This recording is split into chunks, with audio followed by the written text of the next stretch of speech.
Good afternoon, everyone, and a warm welcome to, and a literally warm welcome as well, at least here in Belgium, to this final conference of the European project called Sunrise. I'm Karen Vancluysen. I'm the Secretary General of the POLIS Network, and we are one of the partners involved in this lovely project consortium, and you'll be hearing more about all the different partners that are involved in Sunrise. Before we go on, let me share some housekeeping rules with all of you, which you see on the next slide. So this webinar is being recorded so that we can also still share the outcomes of our project with those who are unfortunately not able to attend today. If you have any comments or if you have any questions, you can write them in the chat. Some versions of GoToWebinar have a dedicated Q&A question, but not all Q&A section, but not all of them. So we encourage you to just use the chat for both comments and questions throughout the event. And if you really want to make a comment as well, you can also raise your hand. Then moving on to the next slide, where you see the program for today. So after my introduction, we will have some welcome words from the European Commission, who's been very supportive throughout the duration of this project. And then one of our partners, actually the coordinator, will tell us a bit more about what Sunrise is actually about. And then we'll be zooming on the different cities that have been involved, or I should say even the different neighborhoods that have been involved in the course of the project. So that's what today will be looking like. We'll be hearing more about the cities through a series of 3 panel discussions. So we also want this to be interactive. And then at the end, we will conclude with some highlights on the results that you can expect to become available very soon from the project. If we then move to the next slide, I'll provide you with some background to get to set the scene and get the discussion going in terms of what Sunrise is actually about and why a project like Sunrise, as well as these different neighborhood projects that were also funded by the European Commission, was actually needed, or co-creation projects, I would even say.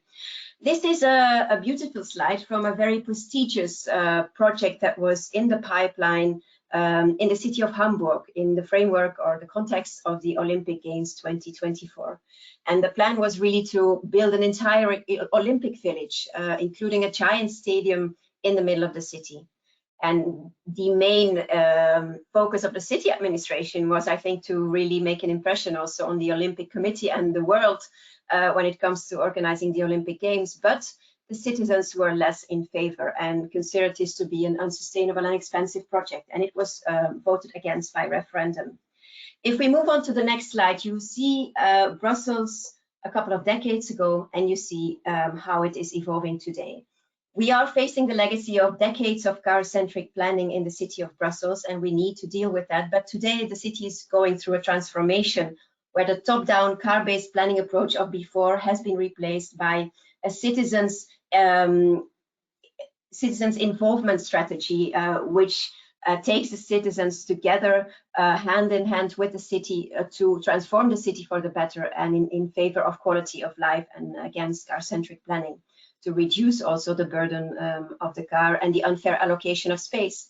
And a last example is an example from the city of Istanbul, where there were plans to transform one of the main squares, which was one of the few green spots in the city as well, on the European side of Istanbul, and to rebuild military barracks. And this would have transformed an important meeting place into a multi-purpose building. And you see the opinion of the citizens reflected in this picture. They were definitely not in favor. The bottom line is, when we look at all these different examples, that actually it's very important to talk to your citizens as a public authority, as a city or as a region. On the next slide, you see then what is really at the heart of the Sunrise project, and that is co-creation. And that means that we bring the cities and the neighborhoods together with the citizens and talk about things that are of common concern or that are of common value, and that we try to find a way to talk to each other and involve citizens, that also certain decisions become co-created decisions. So it is an approach that really puts a more democratic, fair and inclusive governance approach at the heart of decisions that are being taken and that affect citizens. We go down up to the neighborhood level for that co-creation approach in Sunrise. And so citizens' participation hand in hand with holistic planning are the basis of this approach, and also help to gain trust from citizens. Having said that, if we move on to the next slide, that doesn't mean that we should just listen to the opinion of the citizens and take decisions based on what they want, because what the challenge is in our city as well is that there is inherent friction between what the city as a whole needs as a society and what the individual citizen wants. And those two are not necessarily aligned. We all know the not in my backyard syndrome, of course, but that necessarily does not reflect what the city as a whole needs in terms of quality of life, for example. But if you involve citizens from day one or even day zero in decisions that you want to take or interventions that you want to introduce, they will understand also why certain decisions are sometimes needed for the greater good. So the bottom line is that we want to focus on citizen-centric urban policies, that we want to counteract pure top-down measures and really show the power of co-creation. And through such methods of co-creation, we can really overcome urban mobility challenges, but also win the hearts and minds of people when it comes to introducing measures that maybe initially they thought were not going to be good for them.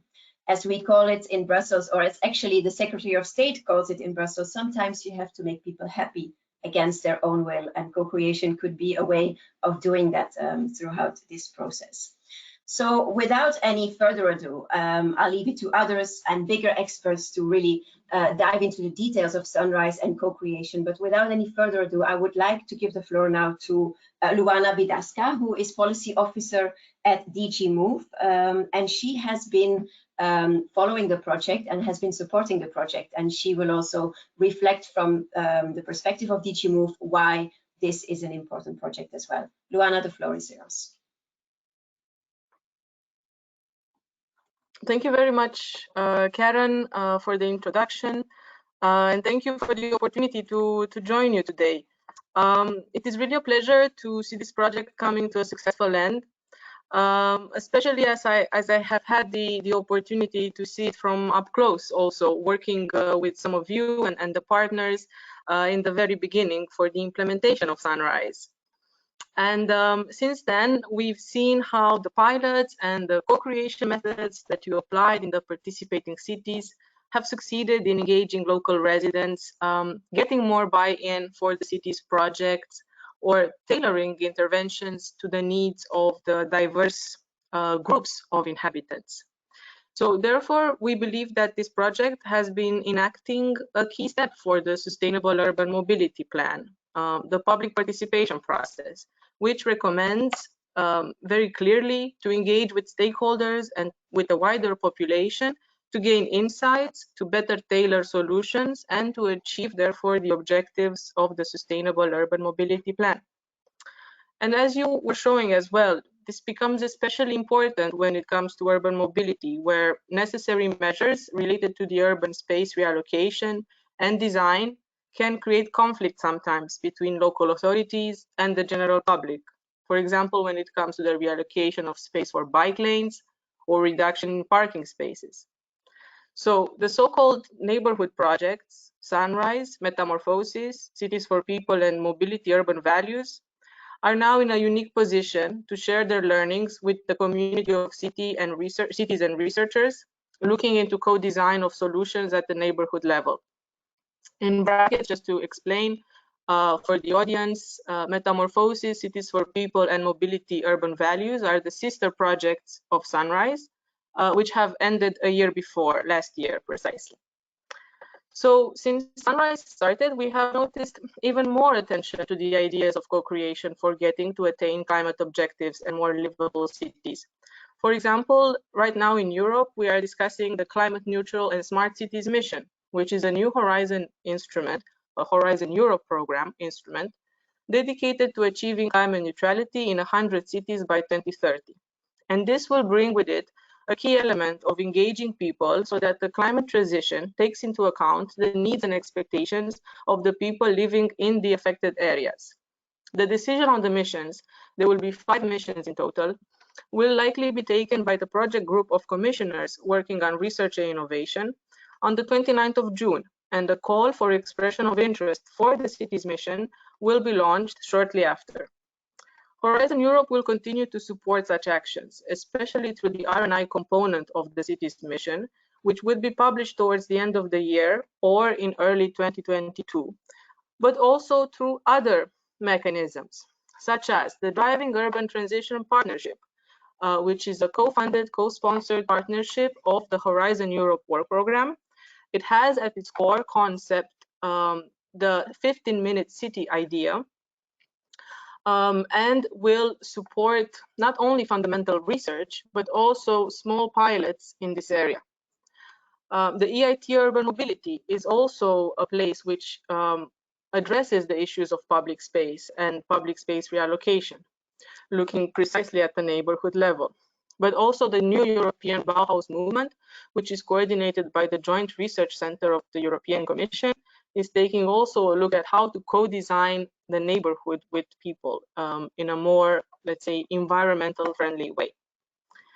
From a policy perspective, we are also in the process of revising the 2013 Urban Mobility Package.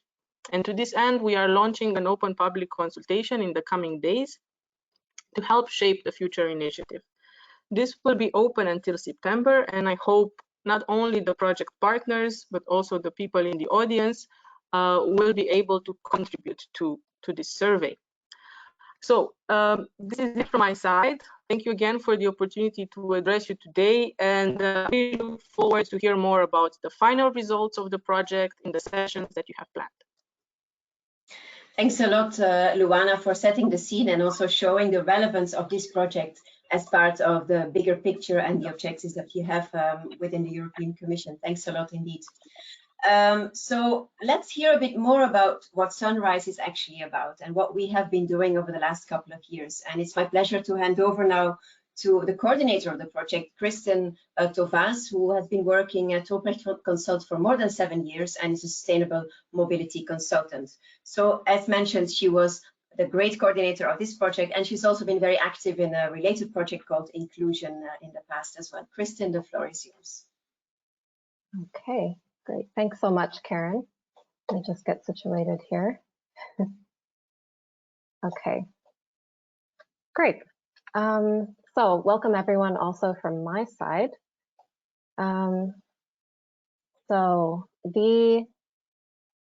Just to give you a little bit of context for the Sunrise project.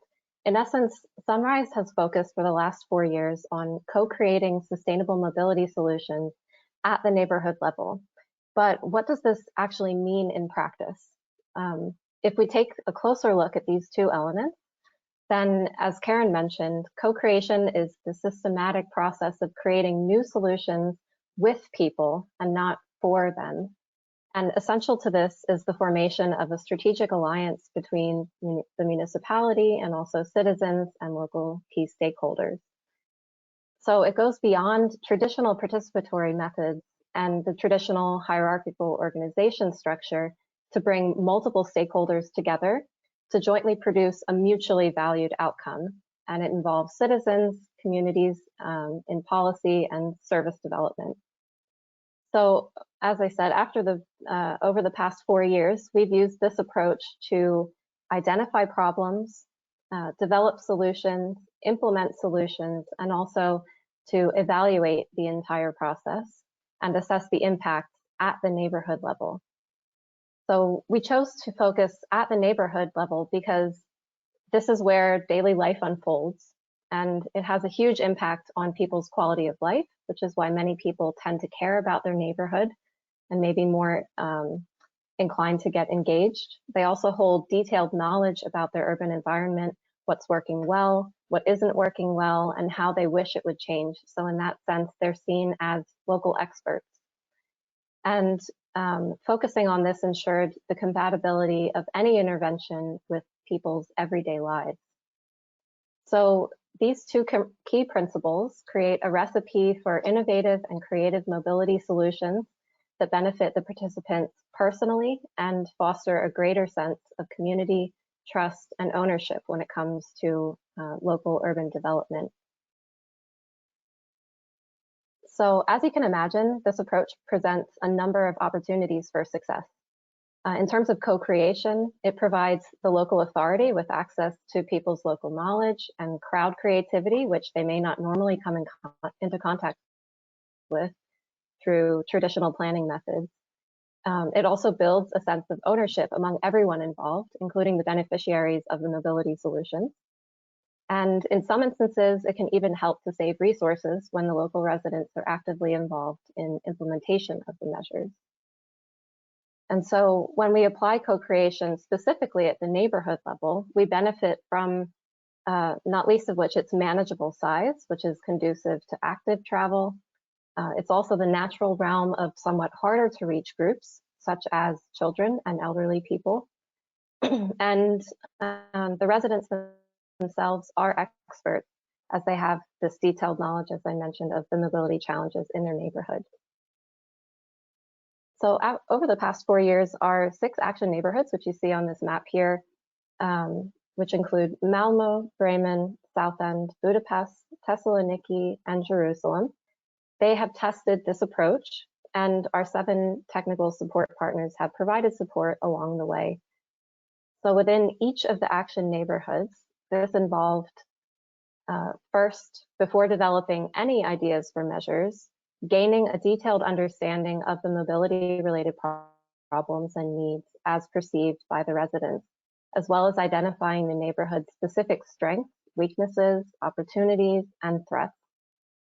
And the people involved included residents, local stakeholders such as businesses and community groups, local mobility experts, people from the local authority, and to some extent also politicians. And this was followed by the co-development and co-selection of solutions. This is a period of creativity and joint thinking and collective prioritization about new ways to tackle the identified mobility problems in the previous phase. So it involved deciding cooperatively about a package of measures to be implemented in the next phase of the project. And these were organized in both online and offline voting formats. And ultimately, this phase helped to foster understanding among the public about the possibilities and also the constraints and of implementing these measures, and also increase the chances that citizens would accept and adopt the chosen solutions. So this was followed by the implementation of solutions. This phase seeks to involve both city representatives and civic actors in a collaborative and complementary way for the joint implementation of solutions. And you can see a few examples here of that through all of our action neighborhoods.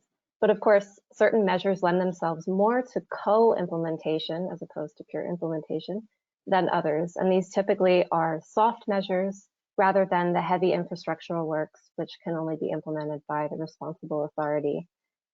But our action neighborhoods put a lot of effort into getting the residents involved in co-implementing and continuing the transparent two-way communication throughout this very key point in the process, which in a sense can be seen as the moment of truth when the proof gets implemented on the ground. So ultimately, the co-implementation phase was designed to be needs-driven and also mutually beneficial to the project and the local stakeholders who would contribute their resources. And of course, throughout the co-creation phase, we've been continuously assessing and evaluating the impacts and processes within the action neighborhoods in order to better understand the drivers and barriers encountered, and ultimately the transferability of the co-creation process and the solutions to other cities across Europe. So in going through this co-creation process over the past 4 years, we can identify several benefits and challenges of co-creation at the neighborhood level. So these are just to name a few. You'll be hearing a lot more about them later. But for example, we have seen in our action neighborhoods that it's built a remarkable level of trust, local identity, and cohesion among the residents and stakeholders in their neighborhoods. And I would say this is one of the biggest sort of positive side effects of the co-creation process. Also, people feel their needs are heard, cared about, and responded to with practical solutions. Departments that haven't typically worked together have begun cooperating and become convinced about the benefits of taking a co-creation approach, which has boosted the likelihood that such an approach will be taken in the future. And ultimately, the democratic legitimacy of the mobility solutions that have been implemented have been boosted. So there's greater acceptance across the board for these measures. And in that sense, a more long-term sustainability of the implemented measures. But at the same time, there are a few challenges that need to be acknowledged, because co-creation is not a walk in the park in that sense. I mean, it can be very fun, but it also comes with a number of challenges, not least of which is that it does take a lot of time. It cannot be hurried. And it's also an unpredictable process, which may be non-linear and require several rounds of discussion, also conflict management, until a way forward is reached that everyone can live with. And with so many opportunities for people to get involved, a certain degree of participation fatigue might need to be addressed at different points in the process. But as we stand here today, after 4 years of going through this process, I think we all can agree that it is well worth it in the end. So during our panel discussions, we'll hear more about the Action Neighbourhoods experiences in terms of engaging with the community, building consensus and managing conflicts, and leveraging the benefits of the neighborhood level. But before then, I first would just like to encourage you to take a look at these 4 other EU-funded neighborhood projects, which we have been exchanging with and which Luana also mentioned earlier, and to check out our big messages document at the QR code on the right. There you can learn basically the synthesis of the lessons learned across our project. But also then before I move on, that's essentially the end of my presentation. So thank you from our side as coordinators together with my colleague Ralph Brand. And I also have a video that I'd like to share with you now to give you a little bit of an overview and a teaser for what we'll be hearing about from our Action Neighbourhoods in the panel discussion. So here we go.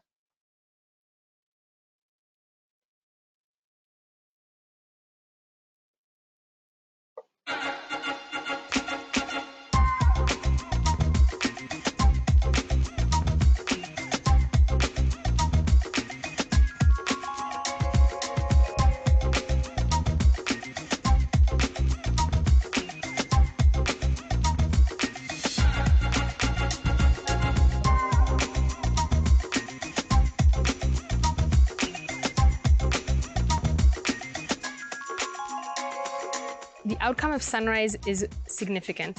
We have walkability that is seen as a civic right by the public. We have different departments across the municipality helping us to actualize our projects. And we also have a working model for implementing Sunrise in other neighborhoods to make Sunrise a successful project and to advance walkability throughout the city. The most important outcomes so far have been the collaborations that we have established during this process, and hopefully that is something that can continue after the Sunrise project. Other than that, I think the traffic calming ones are the measures that have made the biggest impact and now have created a park where people can enjoy the sun during the summer. Az zuglói Sunrise projekt nagyon sokat segített a főpolgármesteri kampányomban, és a főváros új vezetése elkötelezett az ehhez hasonló projektek továbbvitelében, részben az állampolgárok bevonását illetően, részben pedig a gyalogosbarát, zöld, biztonságos közlekedés megteremtése érdekében. The Sunrise project can be easily replicated in other neighbourhoods within the city. We've got issues with mobility, so what this scheme will look to do is to remove any of those barriers and deliver something that will be hopefully looked upon favourably by all key stakeholders and members of the public. The experience gained through Sunrise is viable since it demonstrates the will of the residents to improve the neighbourhood and to take active role in real decision-making processes. The big challenge for following the Sunrise approach is to win the engagement and faith of the local community that their opinions really matter. Once this is achieved, then I'm pretty confident that this approach can be applied successfully to similar neighbourhoods. There are lessons learned from Sunrise, definitely. It's absolutely worth to go into the neighbourhoods and look for a participation process that's proactive and going into the streets. You get a different view than just in big assemblies.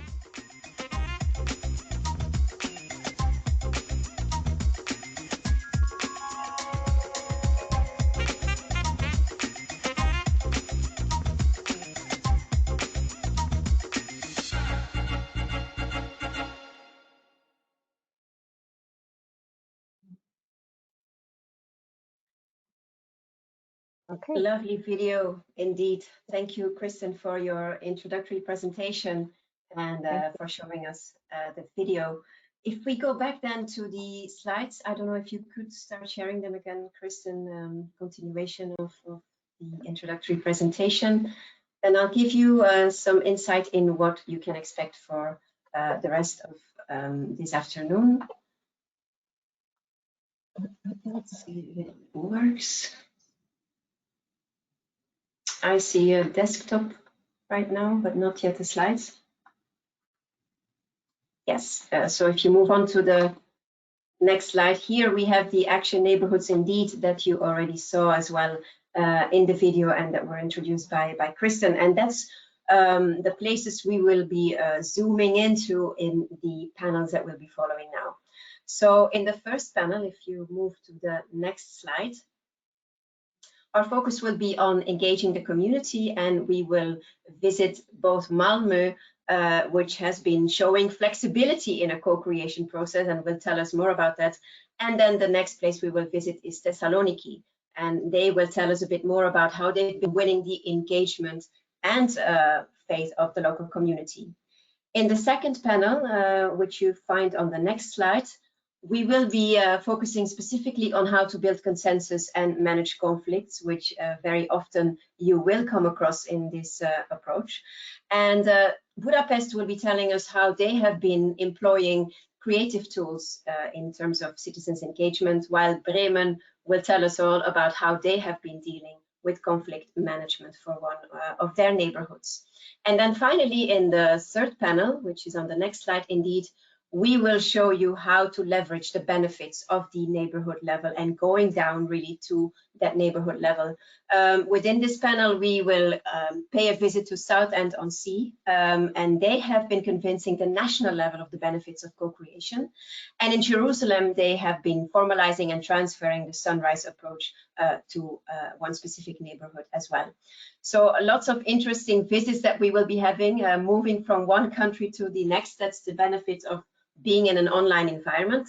And without any further ado, I would now like to give the floor of the moderator of the first panel on engaging the community, and that is Astrid Grossmann from Urbanista, and she is an urban planner, makes sense, but she's specialized in co-creation, innovative processes, and urban mobility. So she's been involved in the project and will be leading this panel, which is featuring both Malmö and Thessaloniki. Astrid, over to you. Thank you very much, Karen.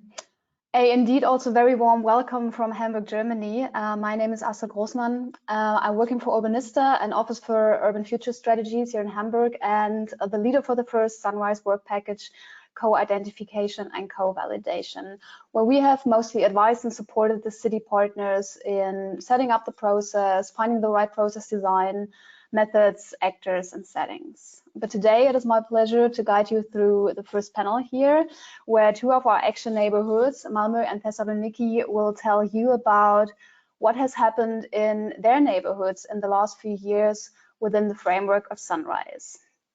Both have prepared a short presentation for us, and afterwards we will have a little, we will go a little deeper into the topics and talk about, for instance, how they have managed to engage the community and keep them engaged. For the short discussion at the end, we are also very happy to receive questions from you, from the audience, that you can place here in the chat.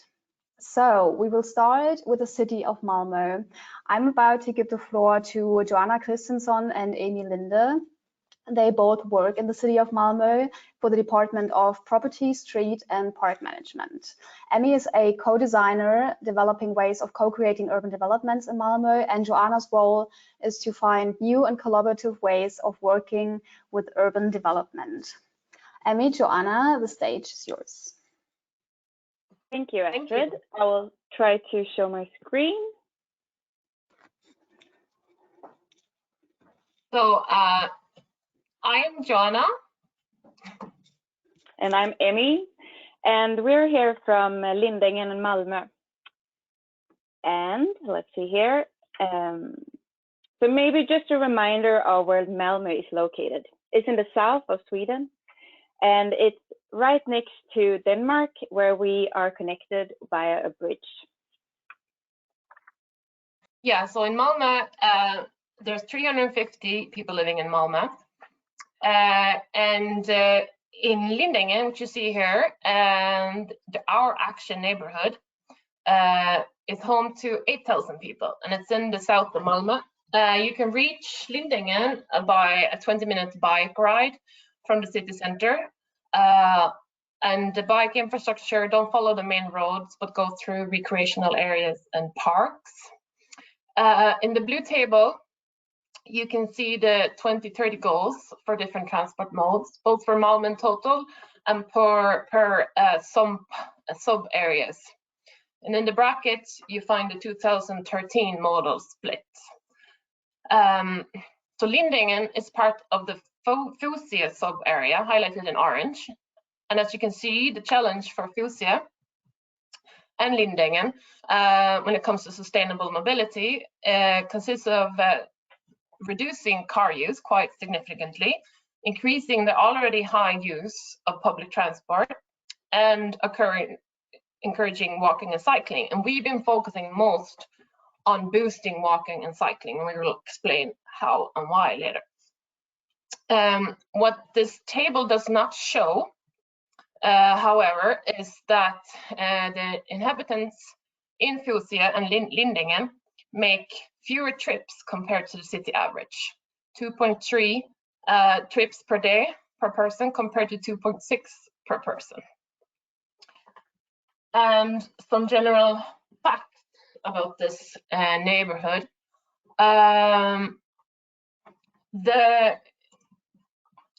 The statistic, the socioeconomic statistic and the population statistics showed us Lindängen, compared to other parts, have a young population with high migration background.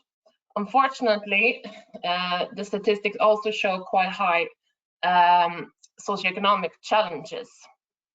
And the share of high level of education, employment rate, and disposable income are all below the city average. And this part of Malmö is struggling with high levels of gang-related criminality, such as drug dealing, shootings, and bombings. And the two pictures that you can see to the left are from recent news coverage when there's been detonations in Lindängen, unfortunately. So it's an ongoing problem. At the same time, residents and local actors share a strong sense of community and a very strong will to improve the situation in their neighborhood. However, just as Kristin just said, early on, it became pretty apparent in the Sunrise process that the residents had been getting tired of participation and of different projects, as there had been many short-lived initiatives in the area.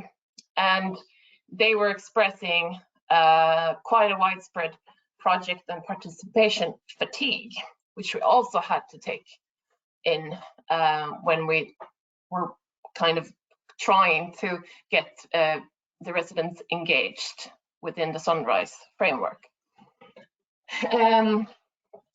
So in the Sunrise co-identification process, when we had the phase where we talked with the residents and we tried to understand and co-identify the problems and the focus for this process, it became clear that all these green areas, the designated pedestrian and bicycle lanes that were otherwise ideal for walking and cycling, were used for unintended purposes.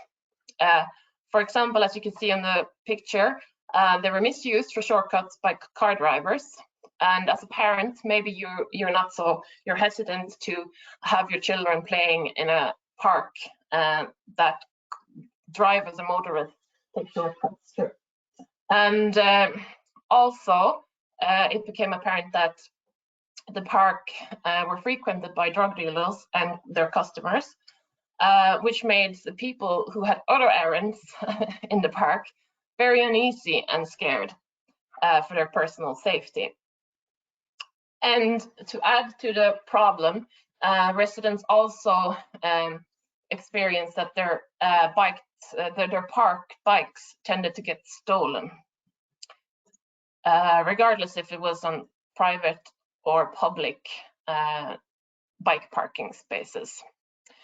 So to draw some conclusions from this and the consequences from these problems, residents had become more and more reluctant to go outside, and if they did they take detours and avoid certain locations, which might explain the lower than city average trips per person per day in the area.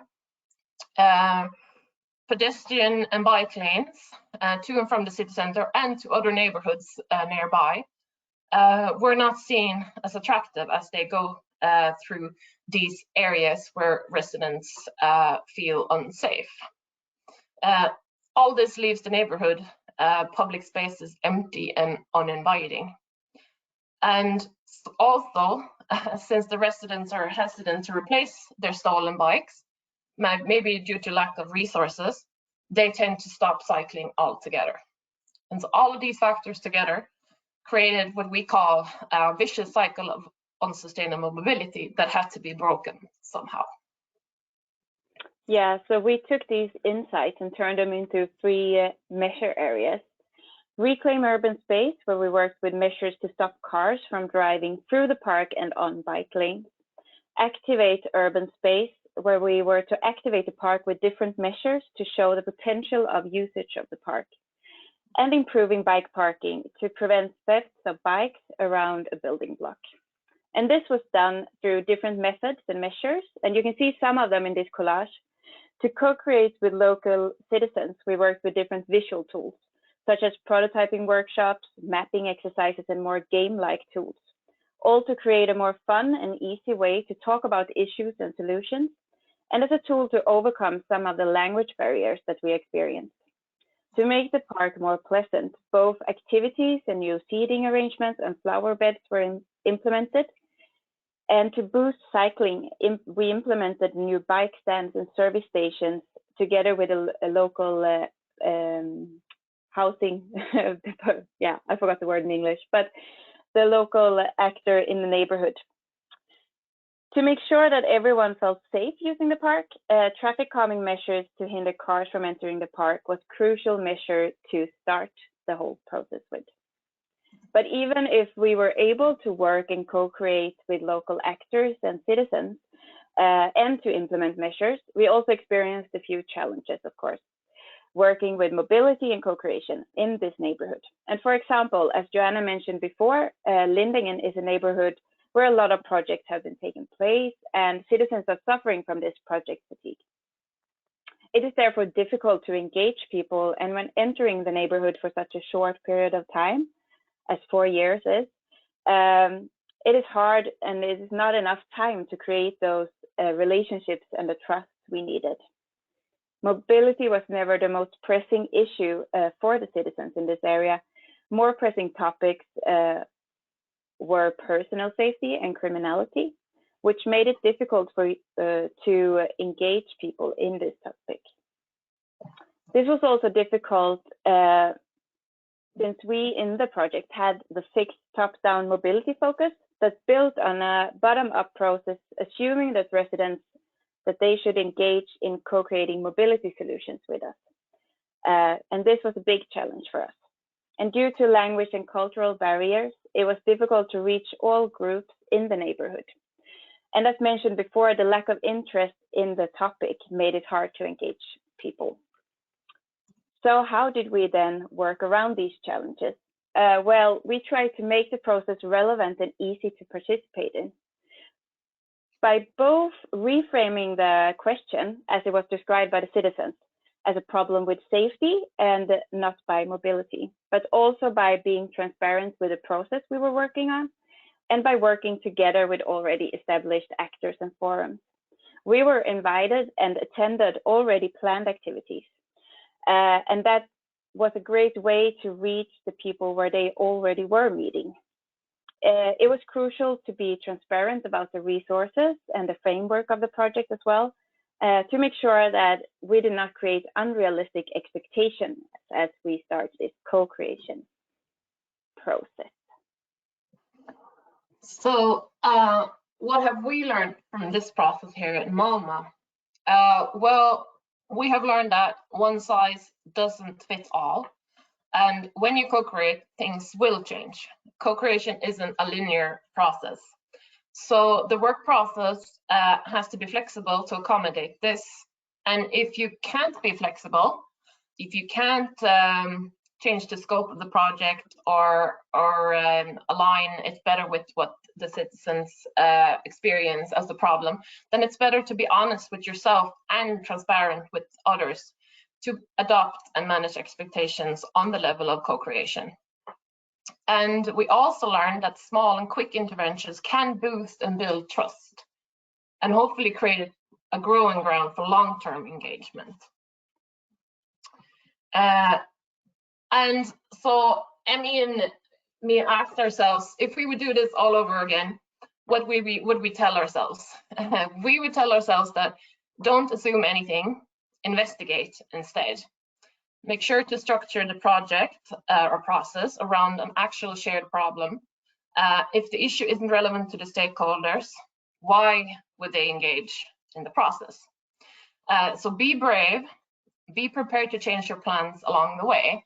And we would say to ourselves some words of encouragement that even though you're in a project fatigue area, you should remember that small and co-created interventions can go a long way when they happen fast and show results, tangible results.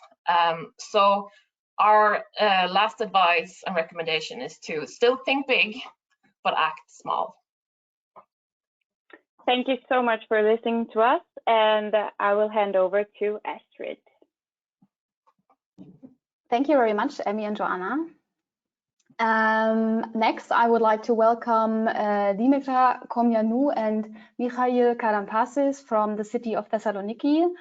Dimitra and Michail are both engineers with a focus on planning and transport, and they are working for VITA, which is the Thessaloniki Transport Authority. So they're the supervising authority for public transport that also promotes sustainable mobility. Dimitra, Michail, the stage is yours. Hello from me. Let me introduce you to our neighborhood. Neorisio, as you can see, this is the picture, is a residential area at the east of Thessaloniki.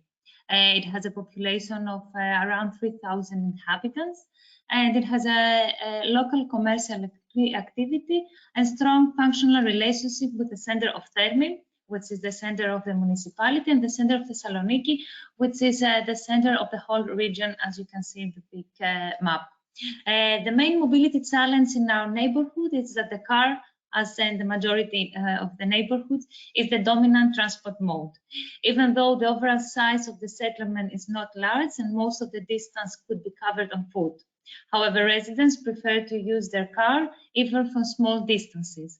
Most parents choose to take their children to school by car, even if the houses are within a reasonable walking distance.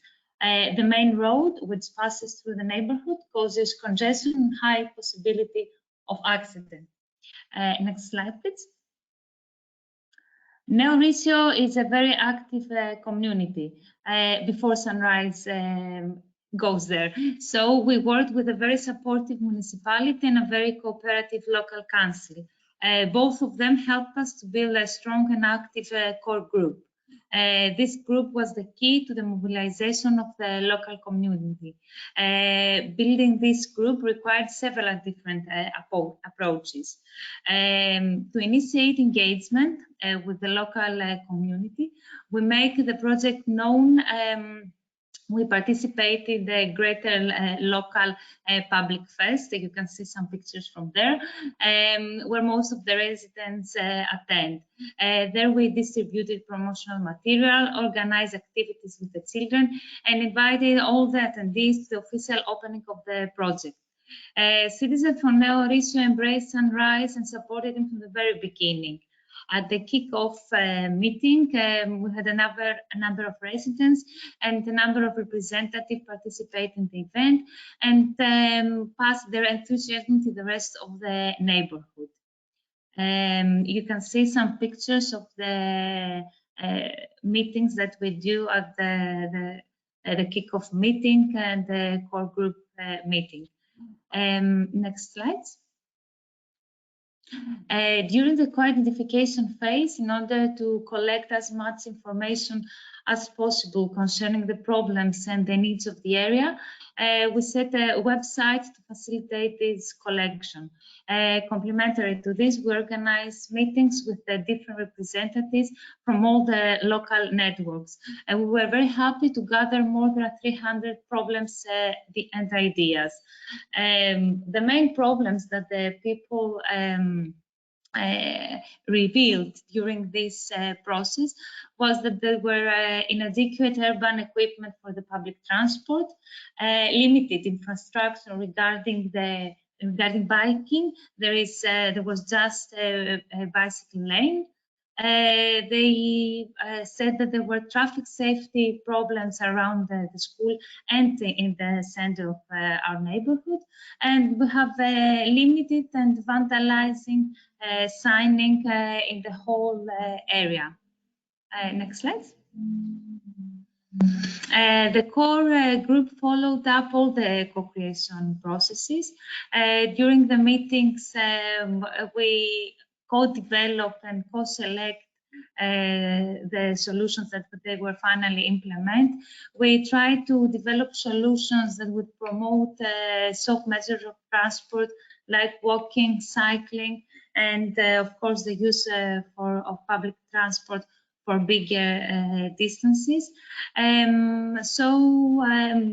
We discussed these different alternatives with the representatives and the people of the core group, and with a number of game-based techniques, we finally selected the measures. They had to shop with the game the measures that they would prefer to be implemented in their neighborhood. So the measures that we finally selected was to put smart bus stops so that the time of the buses will be displayed online, bus shelters and the information maps with the bus schedule and overall improving the public transport facilities. Put more bicycle parking facilities that were not at any place, and traffic calming measures around the school and in the center of the neighborhood, so to improve the paths for the pedestrian around the neighborhood. Now we'll pass the floor to Mihaly, and we'll give you more details about the measures and the techniques that we follow at the co-implementation phase. Thank you. Thank you, Dimitra. Carrying on the co-implementation phase, we try to keep the community engaged. Given that all our measures had to do with urban installations, one can easily understand that this had to be completed by specialized personnel, so the residents themselves could not handle this. Thus, we tried to find alternative ways in order to engage them, such as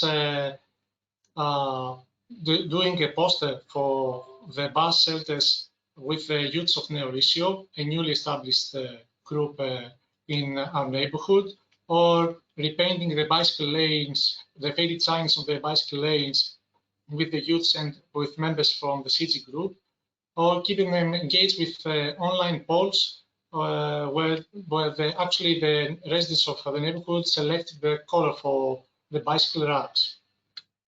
On this slide here, you can see some indicative pictures of the measures implemented in a neighborhood.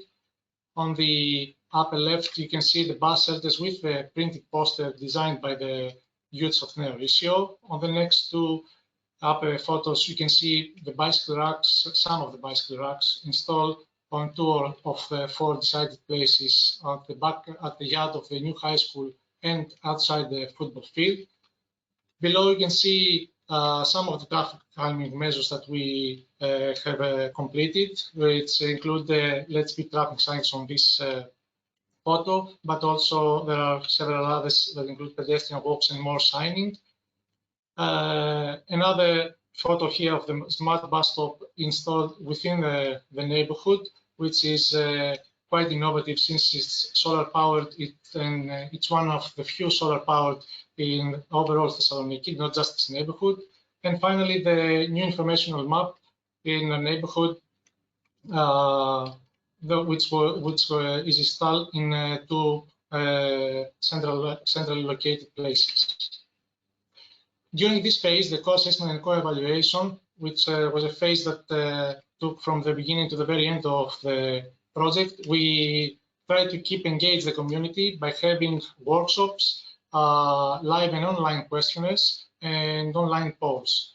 For example, on the first picture here, you can see a workshop that we organized on the elementary school in order to find the modal split and estimate of how kids arrive to school on a daily basis. And on the next figures, you can see during our meeting some live questionnaires that took place.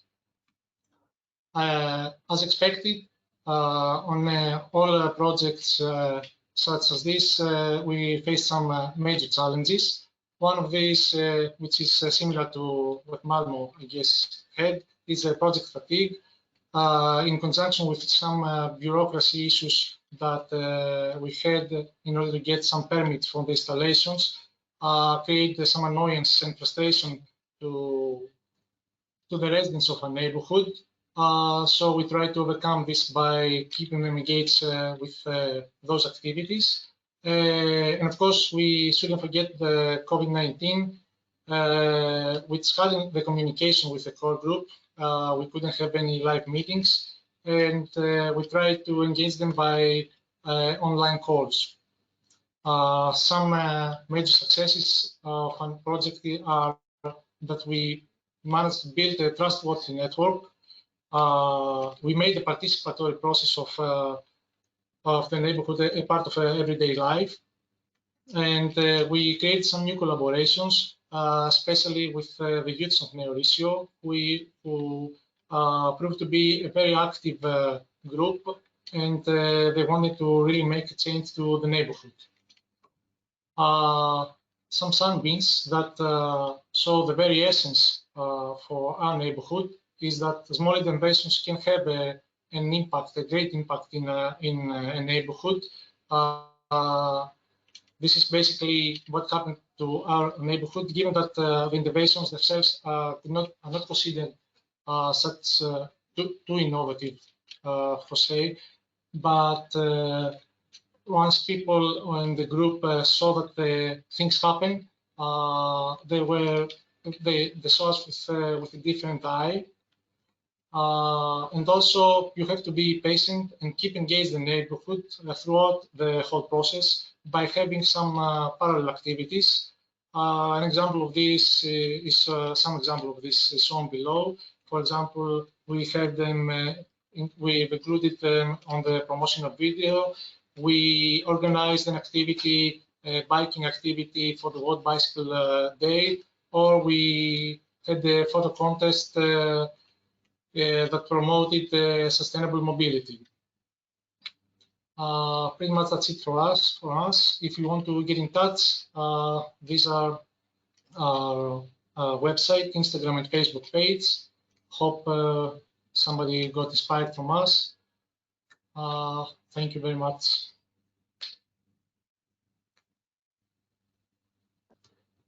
Dimitra, Michael. Just pointing out that you have 7 minutes left now for your panel. Okay, good to know. Thanks to all four of you. So now we have the opportunity to talk a bit more about your processes for another 6 to 7 minutes. And I also want to encourage the audience again to ask questions in the chat, because I haven't seen so many, I think. So before we take a look at the chat again, I would like to start with a few questions. One is to Emmy and Joanna. So I think what makes your process obviously stand out is the agility and the flexibility, how you reacted on the different challenges that you had in Sunrise. And so you have been flexible in the process design and have implemented various small interventions in a short time. So now flexibility and agility in administrations are sometimes not so easy to achieve. So how have you managed to do this? So, or what is different about the way you do things there? Any tips or tricks for us?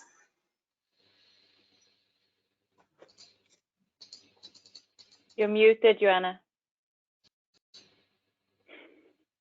This is the first for me to do that. So I would say we had no choice.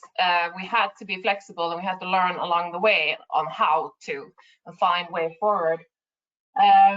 Because as we talked about, the residents of Lindängen are very interested in making, and local actors as well are interested in making a positive change, but it has to be on their terms, not on the municipality's term and not on Sunrise terms. So we had to form and adopt the process along the way and make it relevant and meaningful to the residents, and therefore the process also became very meaningful for us too. And we had to be flexible both when it came to focus and topic, as Emmy talked about, the indirect causes to unsustainable mobility, the perceived personal and safety issues, and the format as well. And I think what Emmy can tell you more about is the way we had to try different methods and try until we succeeded. Yeah, it's a learning process. Am I right, Emmy? Yeah. Do you want me to add something there, Astrid, or do we just in case you want to, if you want to add anything, or otherwise I have another question for you. Yeah, you can ask the question. Okay, so as we want to focus here on the engagement of people, you already talked about it, so this actually goes to both of you, or to all four of you, to be precise. So how did you get in touch with the different groups, especially those hard to reach groups like the migrant community in Lindängen? So what were the best methods here, or can you share your experiences on this with us? Yeah, if I would say something on that, it would be that, I mean, we tried different things and we realized that it didn't work. For example, we went out to do surveys and we had problems talking to people. They didn't understand us, we didn't understand them. And then we had to redesign our process. And what we learned and what we are so happy about today is that we were able to collaborate with a lot of local actors. Like they invited us into their processes and they helped us to get in contact with the right people and to actually also create this trust that we don't have. Like if I invite to something, they don't know who I am, but they know who this person is. So that was crucial for us. So using the multipliers especially. Okay, how is it in Neohisio, Michael, Dimitra? Can you share some experiences from your process regarding the right methods? I agree with Emmy to begin with regarding how you can find the networks that they already exist and get in contact and get this trust. It was helpful that the bottom up and top down approach sometimes, because some people that they're already known, if they introduce you, this is very helpful for you and the people to trust you. This was one trick, let's say. And on the other side, sometimes in the project we organize, we select a date, we organize a meeting, and then we go there and we wait for people to come. It was very helpful for us to go there and find the people and meet them at the places that they already gather the people. So you can go at the elderly center to talk with the people that they are elder in your neighborhood. We went to the school and we tried to, at the identification phase during a class. So we incorporated this with their everyday activities, let's say. So one tip, I think, is to find the people at the places that they already exist, and this helps to build the trust and move on with the next co-creation steps. All right, thank you. Michael, would you like to add something here? Otherwise, no. I have one last question. Sorry. Sorry, I think said it best, as also me and Joanna. So there's one last question. It's a bit a tricky one. Do you think the project managed to fulfill the neighborhood expectations, and what will be the lasting effects in Lindingen and Neighbourhoods? Should we start? Then maybe, we really hope that the collaborations that we established could continue on, and that it could be a collaboration that could work in many of our processes.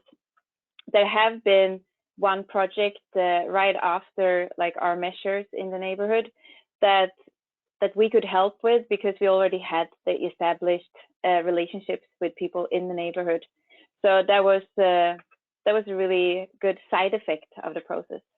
Joanna, would you like to add something? I would like to say that we have gotten indications from the people we collaborate with that these small measures that we talked about that have made a tangible results from people's participation has already given a bit of a hunger to engage and to send in ideas and how to improve Lindingen and the neighborhoods around it. So we have already seen that this has kind of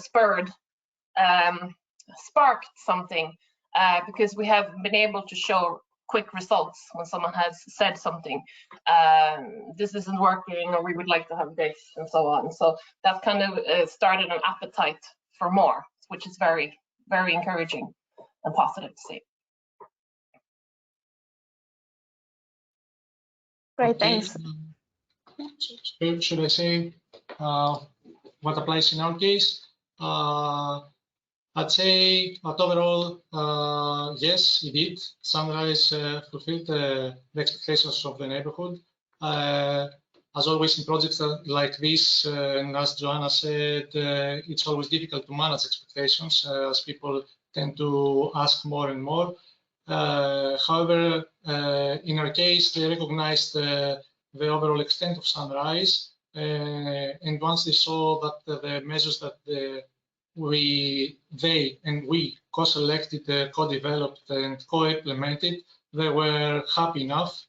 And I would say that the legacy that Sunrise has in our neighborhood, besides the implemented measures, is that they introduced it introduced a participatory process and brought new collaborations on the scene.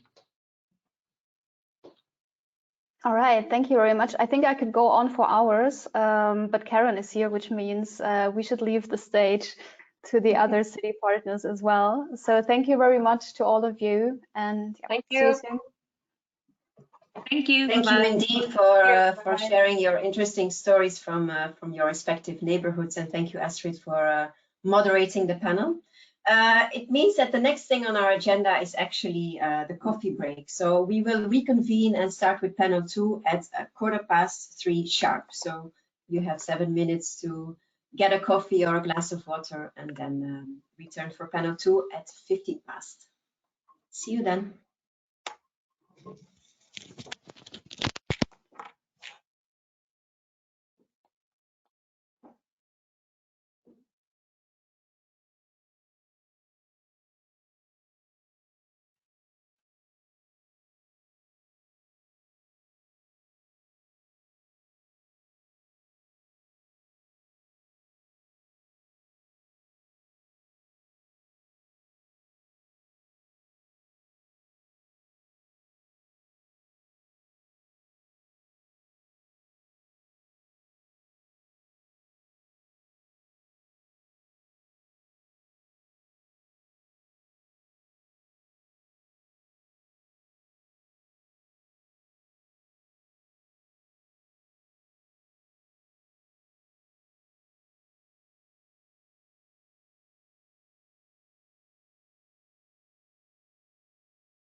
Okay, and it is 3:15. I said we would be starting again at 3:15 sharp with our second panel, where we will be zooming in on Budapest and Bremen, two cities with a B.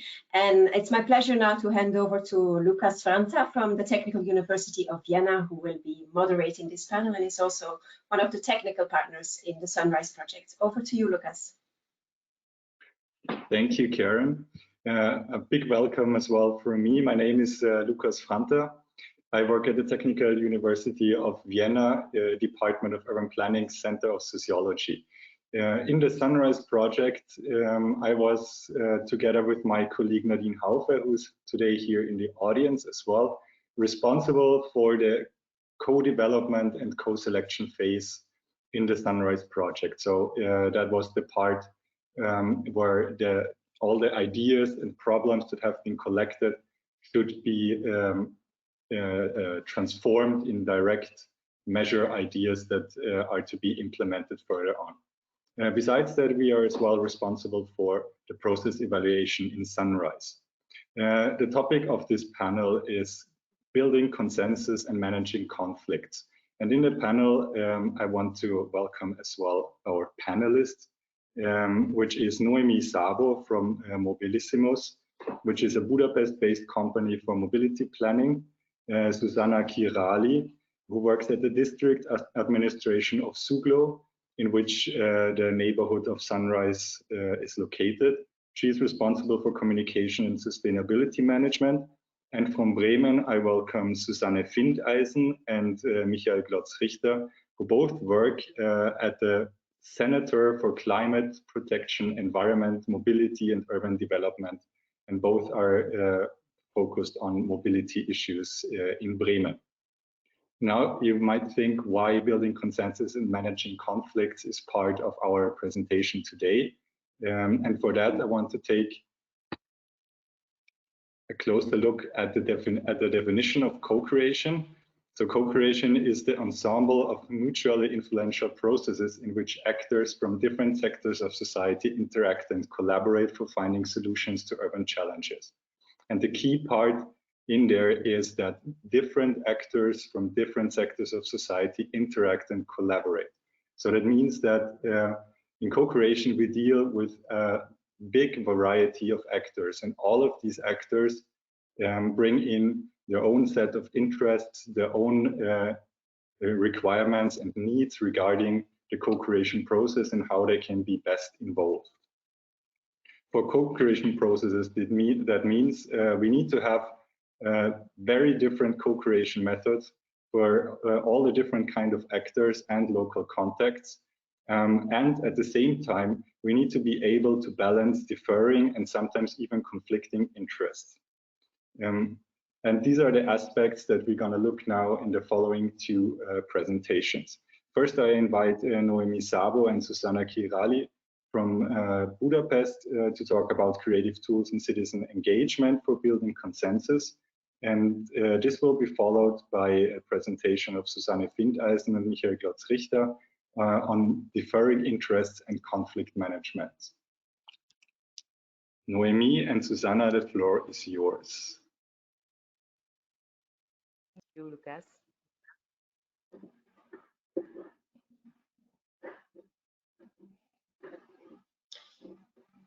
Thank you.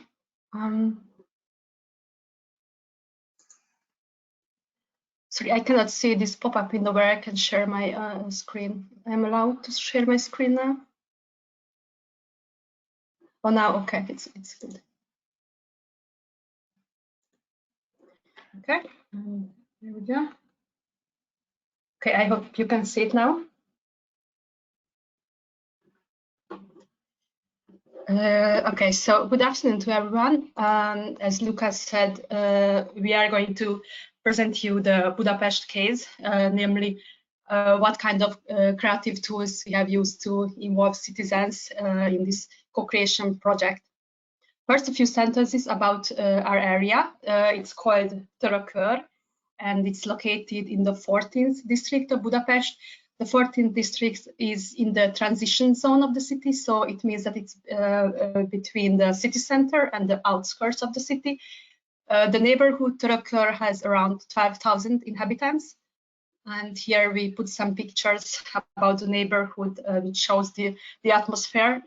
On the middle picture, in the second row, you can see that it's bordered by really busy roads, but inside the area, it's much more calm and quiet.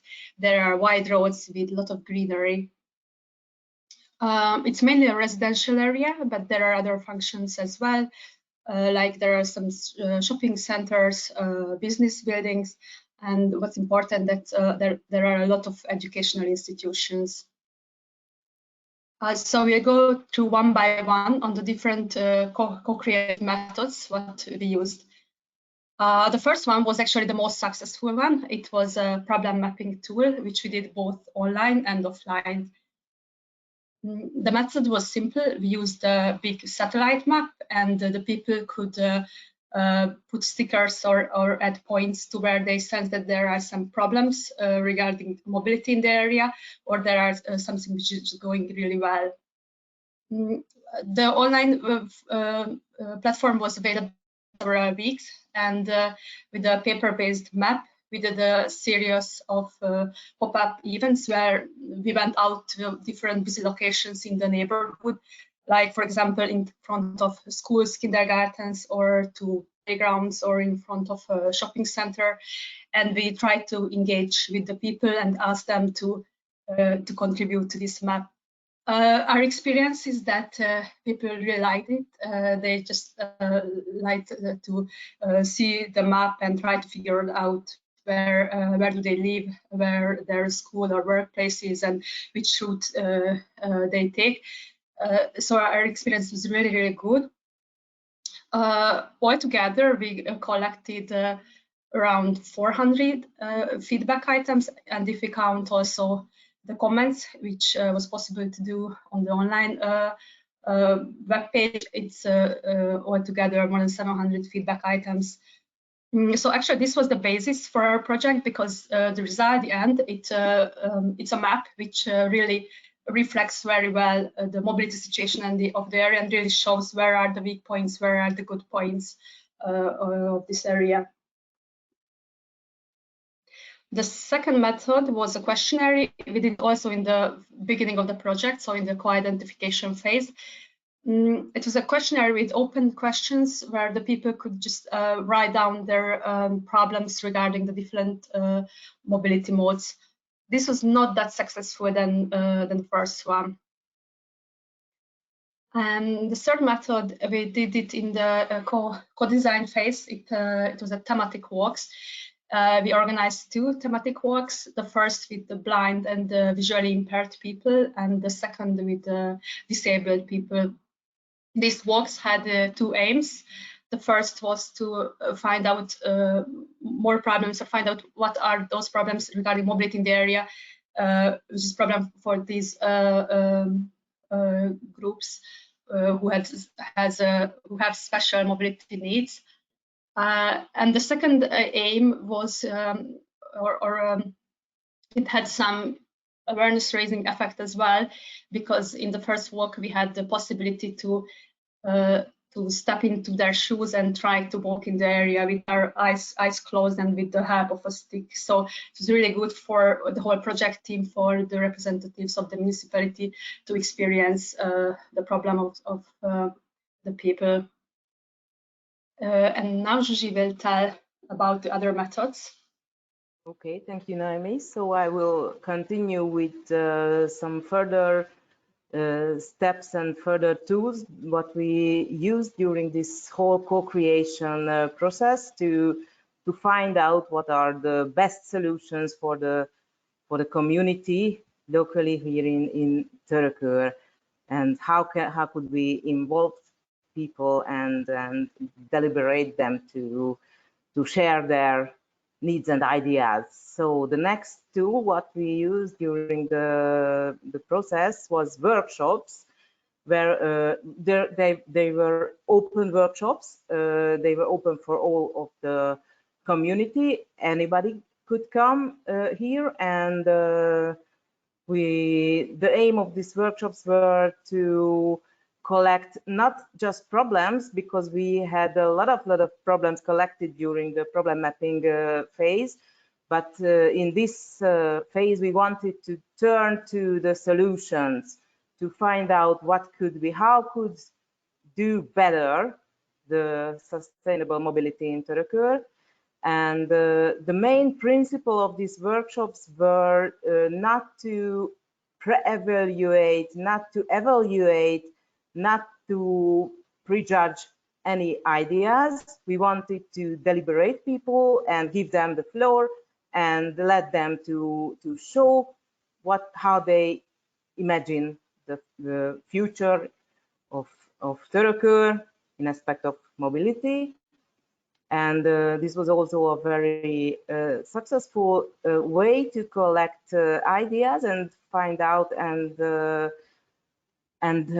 identify the ideas. But on other hand, and it might be a cultural phenomenon, it was not popular, because in Hungary we are a little bit shy, and usually people are not really comfortable to go to a room, to a school room, and speak up in front of other people. So it was very efficient, but not that popular. So we reached very few people with these workshops. Next slide, Noemi, please. Okay, and as in other neighborhoods, here in Törökür, we also had a very small but very engaged group of local citizens, the core group. They followed and supported the whole process from the very beginning. So they became very familiar with the co-creation process, with the aim of the project, with the methodology, with the barriers, what can we produce or fulfill within the Sunrise and what not. And it was a very big help for us. The core group they worked as an advisory panel of the project, and they made some decisions. The decisions what they could make was declared at the very beginning, so they were familiar and they were aware of their tasks and the responsibilities, and they, for example, they were active in selecting what kind of ideas, what kind of pilot actions could be go for the voting process, or which are not sustainable enough or not community project enough. So they could select it a little bit, lot of ideas what we collected from the local persons during the preliminary processes or phases. And you can see it was a very hard work. They worked voluntary, absolutely voluntary for the project, and so we really thank to the core group to join us and follow the whole project. But here on the left you can see we shared some room for fun, because it helped a lot to when we were able to build the team, to have fun together. It helped in the whole process, in the decision-making process and so on. So next slide, Noemi, please. Can we jump to the next? Am I frozen? Sorry. Noemi?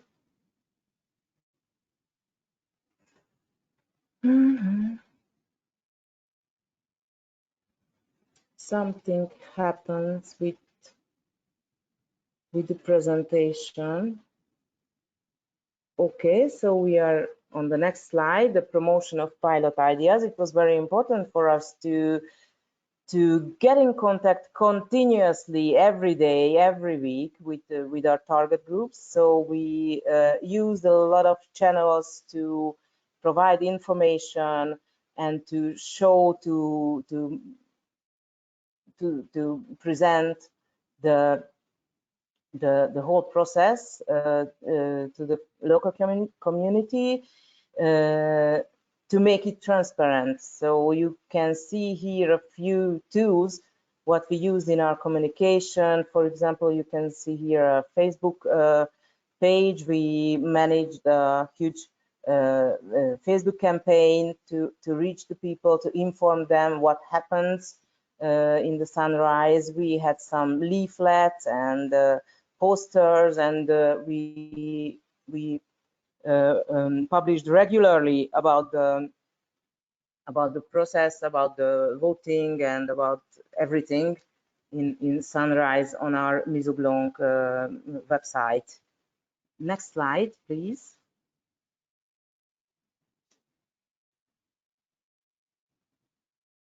Okay, and then we turn to the voting process, which was the core element in the co-decision.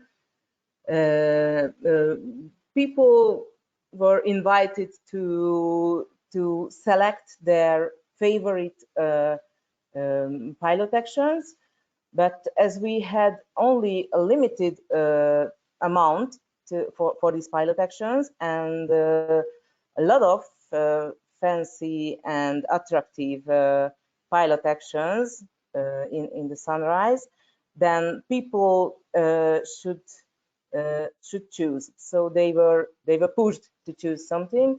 We developed an online voting tool. It was like a web shop with a limited with a buying limit, and people could buy projects until they have some money for this, but as soon as they filled their basket, then they have to stop and vote it. And it was the same. The methodology was the same in the offline tool, because it was very important to provide the whole community not just the online possibility, but the offline option for voting. So we went to where the people are, to schools, kindergartens. We went to the streets for open spaces and talked to people and asked them to vote for the best pilot action. Yes, the most popular was the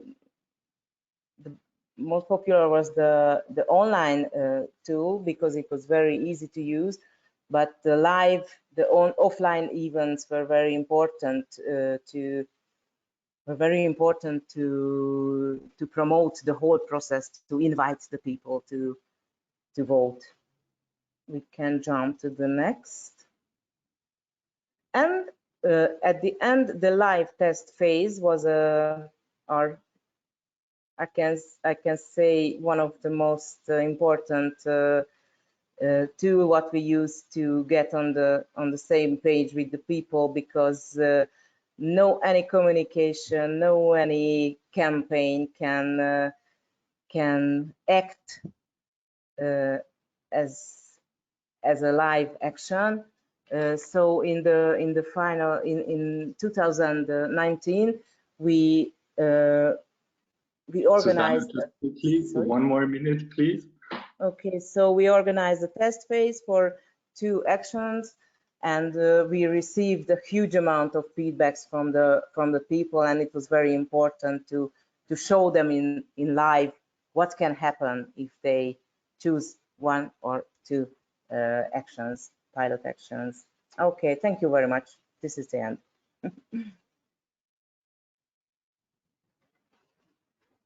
Thank you, Susanna and Michael. The floor is yours. Yes. Okay, if you give me the right to present, please.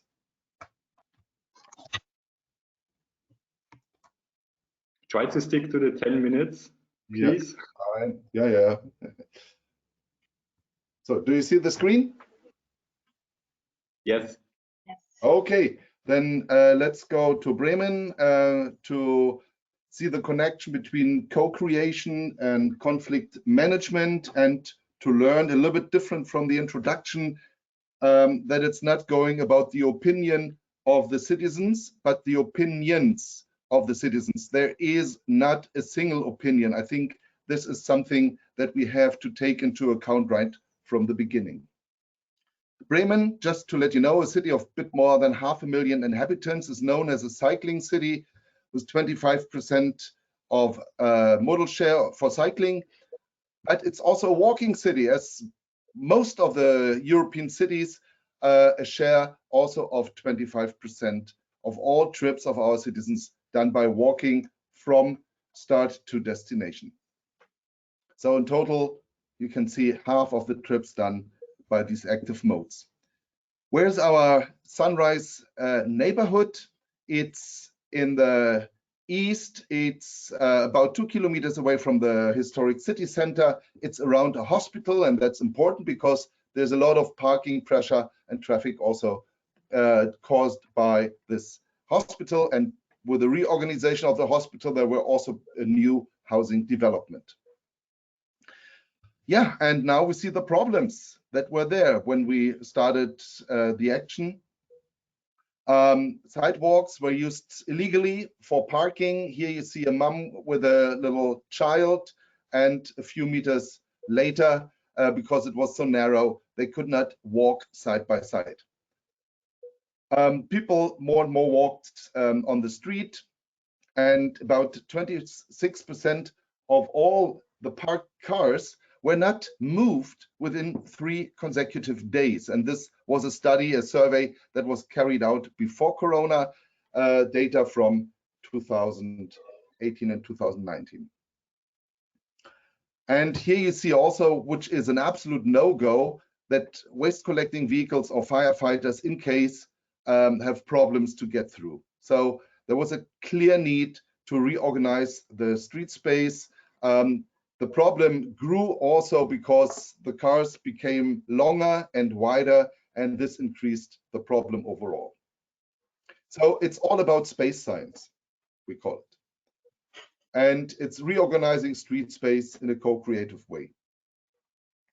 It started with an assembly, evening assembly with Switzerland and Sweden as examples, presented by Michael Kuschki, here from the Sunrise project as well. Interesting examples, and this was the starting point, and it was also the only assembly in that way, because similar to what we just heard from Budapest, you don't reach everybody, and not everybody is willed or able to talk in front of 60 or 80 people.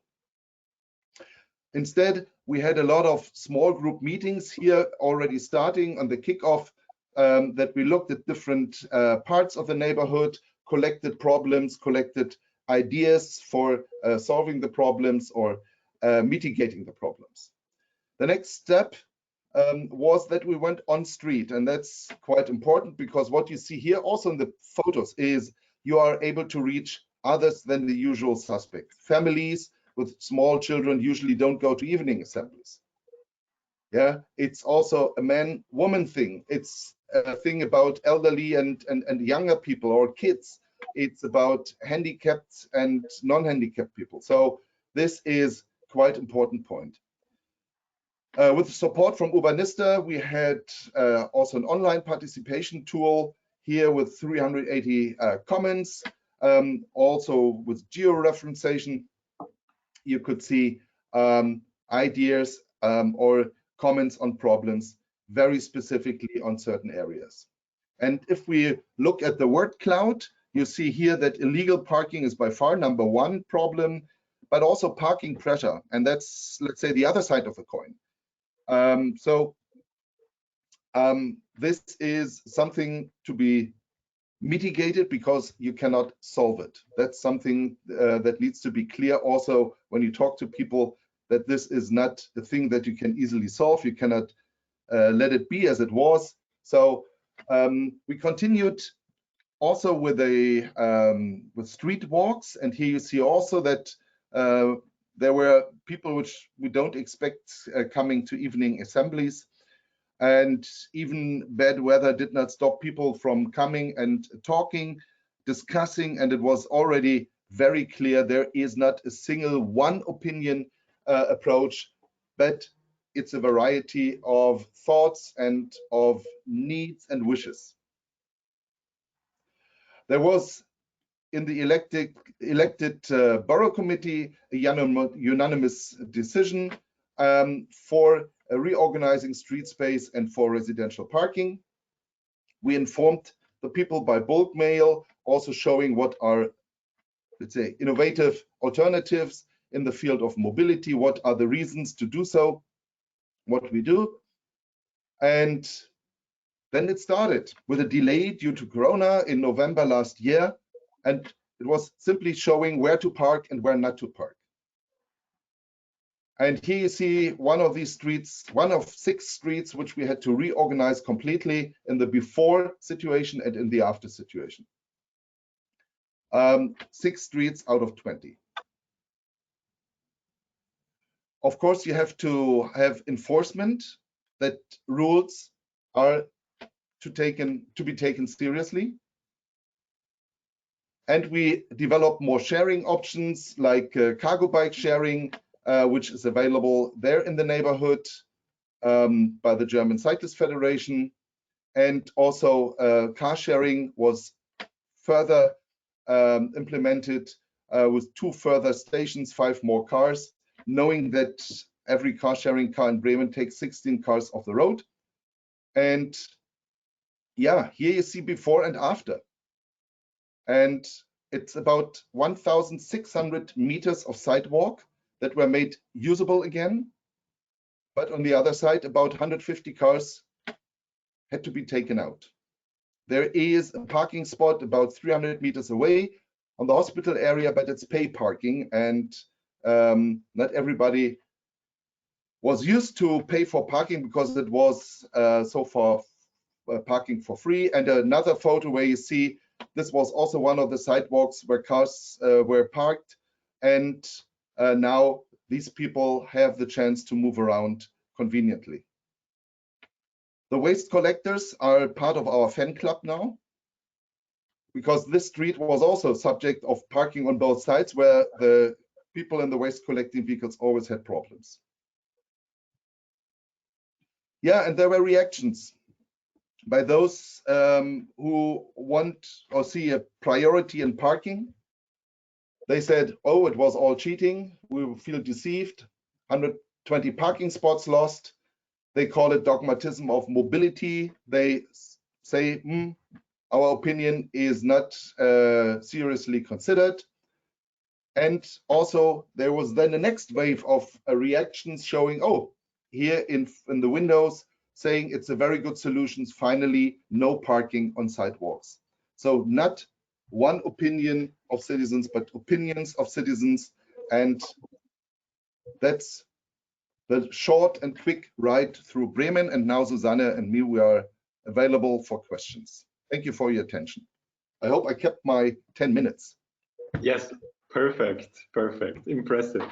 Noemi, Susanna, do you want to come back and turn your cameras on again? I'm just checking if there are any questions from the audience already. I don't see any. I brought a couple of questions. First, I would like to ask Noemi and Susanna. You presented a wide range of methods. You mentioned that you had workshop settings, that you had online and offline selection tools. And what I was wondering, from your experience in Sunrise, what is a useful strategy for selecting co-creation methods that foster creativity? And then related to that, how do you merge results that you get online and offline together in a transparent way?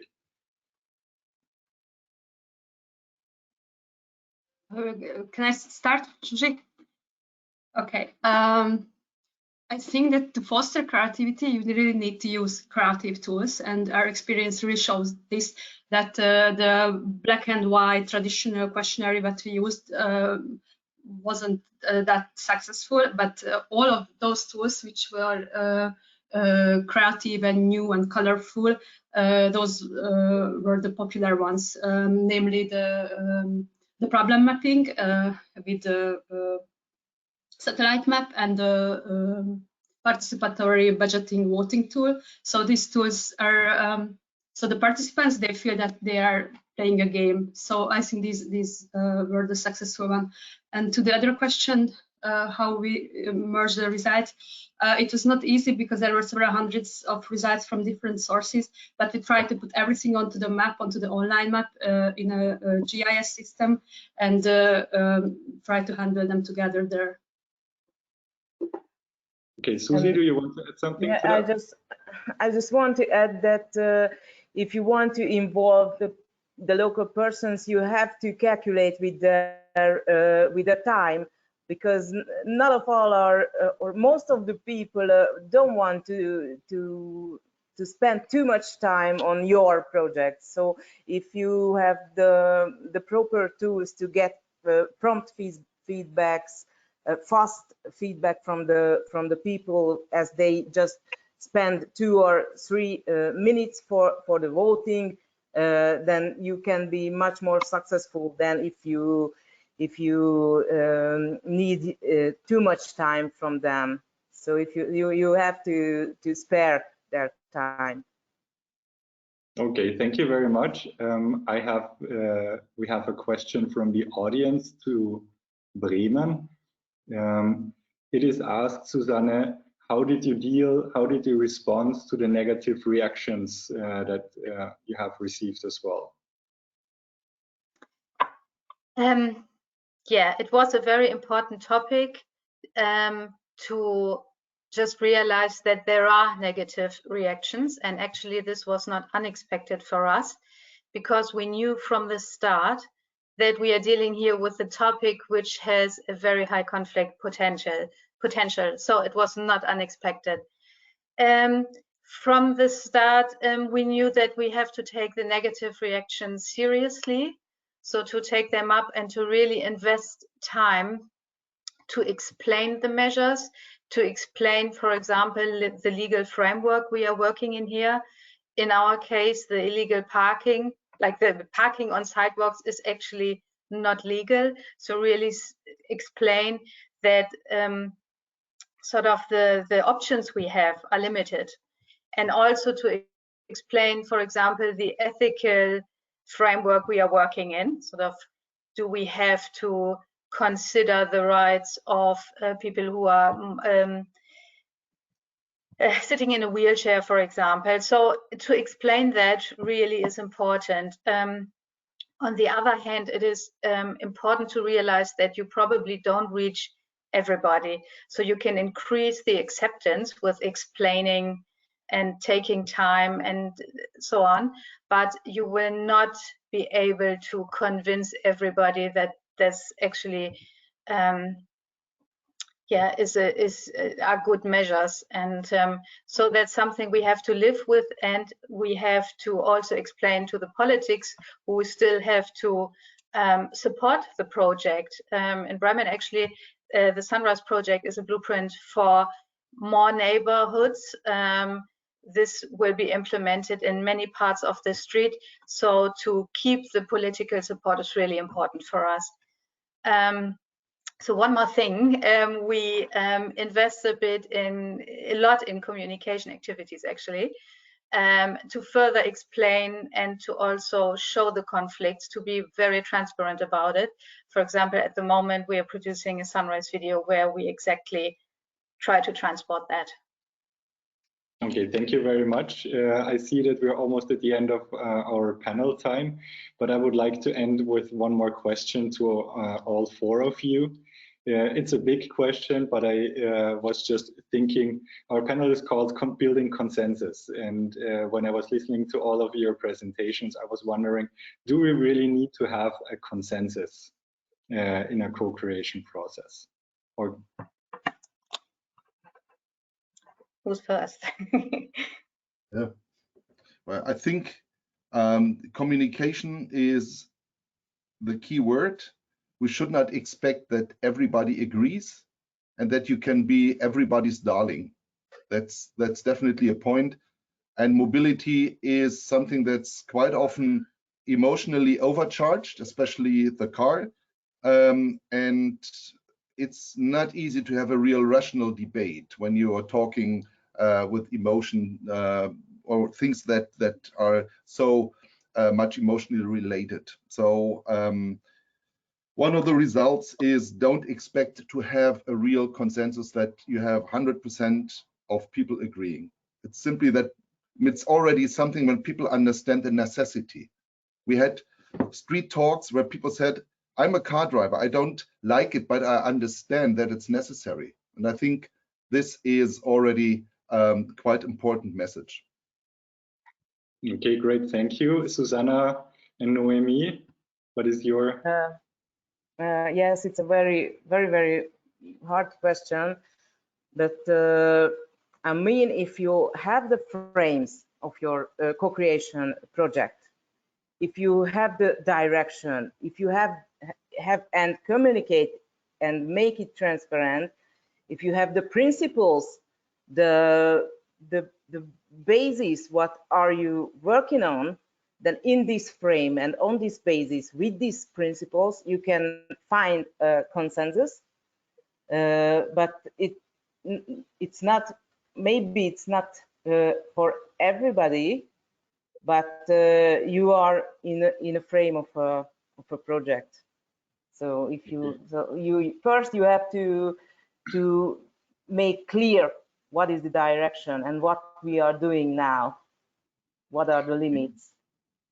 Thank you very much for this super interesting panel and for your wonderful presentations. I hand over to Karen. Many thanks to all of you indeed for this interesting discussion and for sharing your experiences with us. We are moving now straight to the last and third panel of today. And there we will be focusing on the experiences of Southend in the UK and Jerusalem in Israel. And they will tell us a bit more about how they've been leveraging the benefits of going down to the neighborhood level. And this session is going to be moderated by my dear colleague Pasquale Cancellara, who has been heavily involved in the project as well and is project manager at POLIS. Over to you, Pasquale.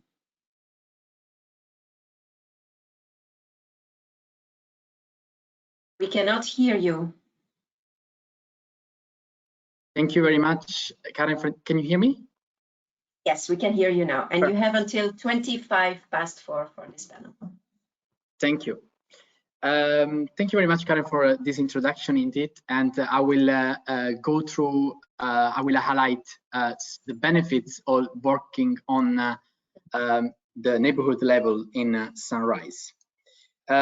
Some of these benefits were already highlighted during the introduction that Kristin Tovaas, the project coordinator, did, but also by the European Commission at the beginning.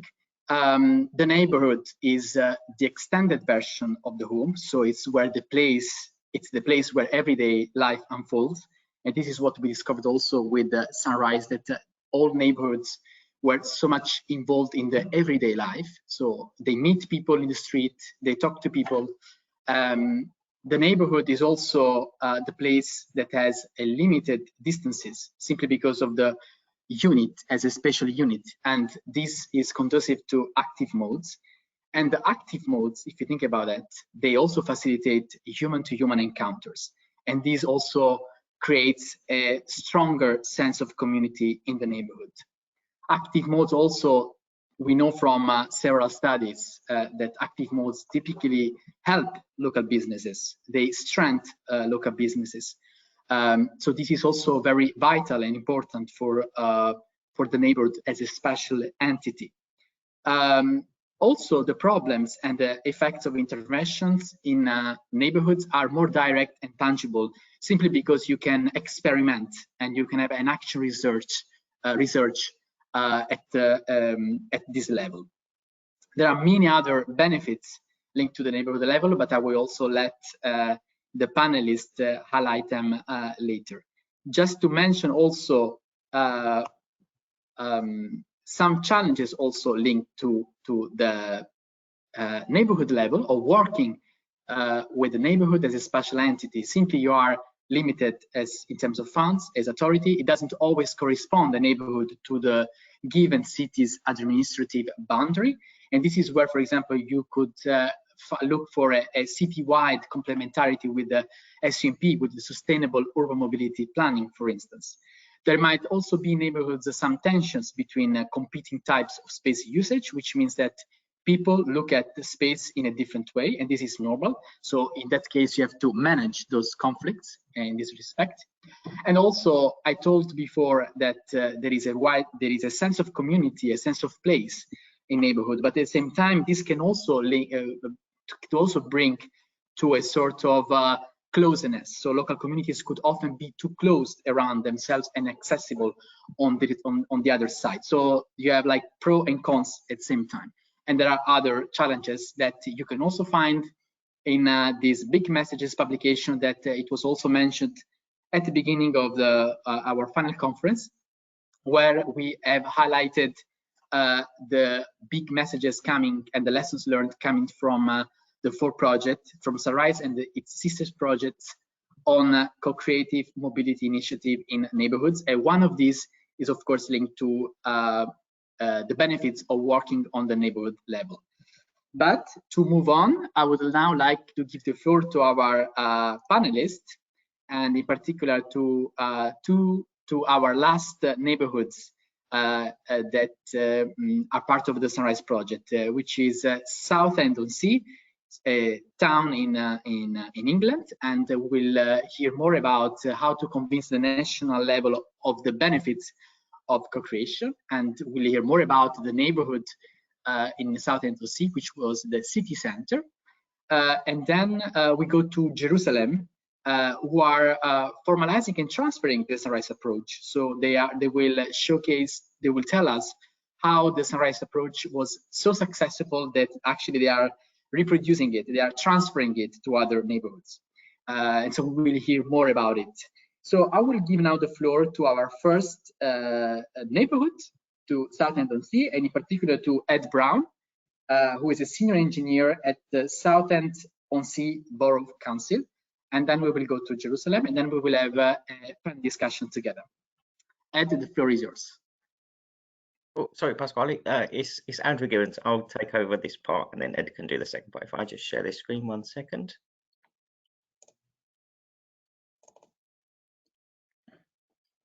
And unfortunately, our firewall doesn't allow us to show camera today, so apologies for that. Hopefully, you can see this now. So yeah, I'm Andrew Gibbons from Southend-on-Sea. Our co-creation and Summarise pilot is in London Road of Victoria Circus, which is in the city centre, right in the middle of the main town centre, really. So a couple of general facts about Southend. Southend-on-Sea is in the southeast and in the United Kingdom. We have a population of around 175,000 people. It's a densely populated coastal town. It's a unitary authority which lies on the north side of the Thames estuary, about 65 kilometres from London. There's now an international airport and strong access links by road and rail. The actual neighbourhood is in the heart of the city centre and is a place for shopping and dining. This is just an overview of what the work that we've done in the town centre recently. Obviously, you'll be aware from press that UK high streets are seen to be dying, that there's no need for them, obviously, with online shopping nowadays, mixed like that. So what we're trying to create is an entrance and give people a reason to actually return back to the high street. So there's a number of different projects ongoing. The one at the moment here is the Summarise neighbourhood is London Road and Victoria Circus. This is the only one that's been done via co-creation. So it's obviously totally different to the others that we've done, and we've seen some very positive results to date. The main aims through co-creation was to provide more greenery, to install more seating, create more pedestrianised areas, to improve light and increase safety, establish a flexible space which is able to facilitate events, and so that's there.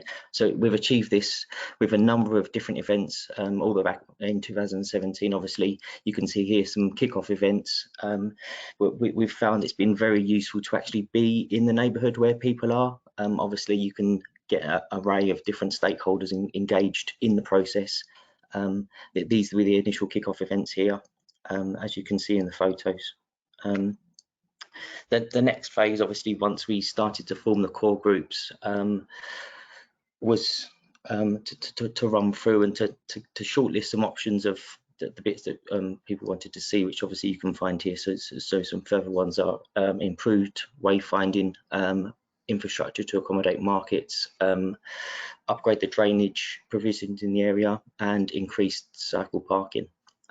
With all of these shortlist options, we put it out to a final vote, which was held in November 2019, which finalised the designs. It gave us two options that we could then take forward for approval.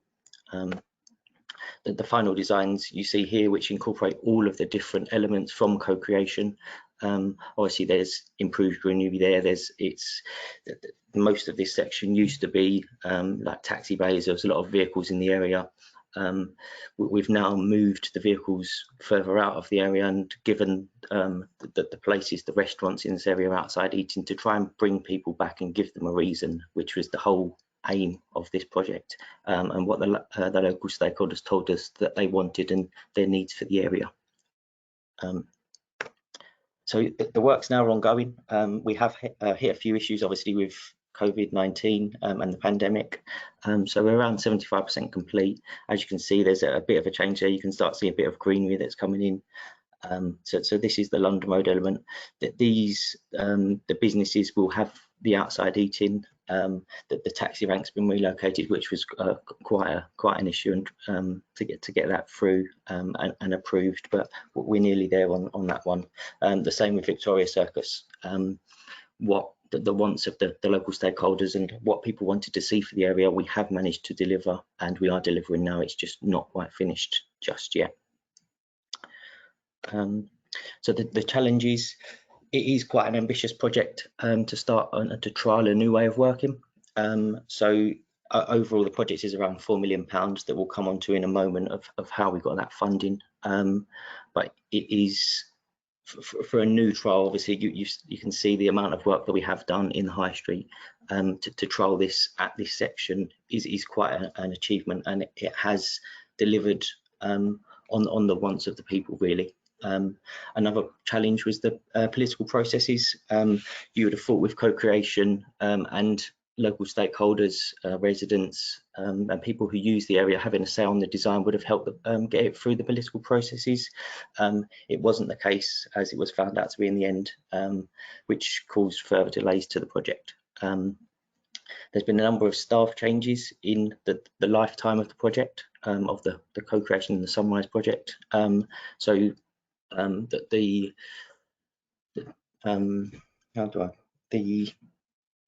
The relationships built with different core group members and different stakeholders has been changed throughout the time, which obviously hasn't been great. Obviously, you've got to build new relationships with different people as you move along. The area is about 4,500 square metres of paving, so we have found some unfavourable site conditions, which has further delayed the process. Obviously, they're unforeseen. You can't do that until you start looking. And then again, the COVID pandemic, with the amount of concrete and bits like that we've used, that there has been challenges getting that. Obviously, with the national lockdowns, there just wasn't any concrete in the country, so it was quite difficult to get that and obviously get the process moving. The successes, the stakeholder engagement has been really positive. Obviously, a lot of the businesses down there are restaurants. Currently, they don't have outside eating. They wanted that. They wanted to increase their capacities and try and create that bit of environment as like an evening area that people can attend and enjoy outside of shopping hours as such. So that's been very positive, and the feedback that we've got from the businesses that have already started putting their tables and chairs outside has all been very positive. It's again, following on from that, it has delivered the desired outcomes from the consultation and the final questionnaire that was delivered in 2019. I would say 95% of what was asked for on there we've managed to actually fit into the design, which is obviously a positive going forward. And the core group that has been with us since the start, obviously that they can then see the pros and cons of each of the ideas and how the actual process develops. So when we actually presented the final designs to them and to see the impact it had on them and what they'd managed to achieve with what they had and how the process has gone about was a huge positive. They was all really pleased with what was delivered. So going back onto the funding, it is quite a large project. It's obviously £4 million. Convincing the regional level of benefits of co-creation to secure the funding for Sunrise activities. So this we put in a bid to the CELEP, which is the South East Local Enterprise Partnership. The CELEP, they promote growth between business, government, and education. So it's a separate body that has funding available that you have to bid for. We presented our co-creation ideas as part of that bid. Obviously, it was giving them the reassurance that the scheme provided the desired outcomes for the measures that would be achieved. Obviously, it was designed by the local stakeholders. This is what they wanted. This is how they wanted it to look and how they wanted it to feel. So that obviously helped with the bid process, and obviously we were successful and we could continue with that. It also addressed the equality and diversity issues. With the co-creation process, obviously what's been discussed before is reaching the harder to reach groups as such. We've had many a meeting with like sight loss charities. We've got a sight loss charity with Southend in sight. They often see that their needs are not quite taken in other projects, whereas this one they've been involved from the start. They've been on site meetings and said this would work, this wouldn't work. So just addressing their issues as part of co-creation has been a huge positive. Obviously managing to get the £4 million from the partnership caused by co-creation again is great. So we have got a couple of sunbeams, obviously learnings from the project, ensuring staff continuity. We said about that, obviously building relationships with key stakeholders and with the core group, ensuring that information is carried over and moved over if somebody does move on from the council. It's not been great with Southend, so obviously that's a result of the process from us, and obviously for others to learn from as well. That there needs to be a process in place so that people are aware, and then obviously you keep people motivated and involved in the project if they know who the key contacts are and who to speak to. Another is effective allocation of time. We have well, it was first thought in the process that because of the like the engagement and the co-creation elements, that it was designed by the local stakeholders, that it would pass through the final decision makers quite easily. That proved not to be the case. So it's been found, obviously now we're actually implementing that the time allowed for the political processes and getting the final approvals that was required wasn't effectively allocated. So what it was, that obviously we didn't have enough time once it went through these processes to get the final sign-off, which then put pressure on the programme. So again, ideally in an ideal world, co-creation would speed up that process, but unfortunately not all of the time it does. So it's obviously just something to take into consideration going forward. Yeah, just to get in touch with us. So there's a few different bits there if you want to hear any more information. Yeah, thank you very much for your attention. Thank you very much, Andrew, for this presentation. I will give now the floor to Miri Janoreis, and she will tell us more about how you are transferring, how she's transferring the Sunrise approach across the neighborhoods in Jerusalem, and the success story as well. The floor is yours, Miri.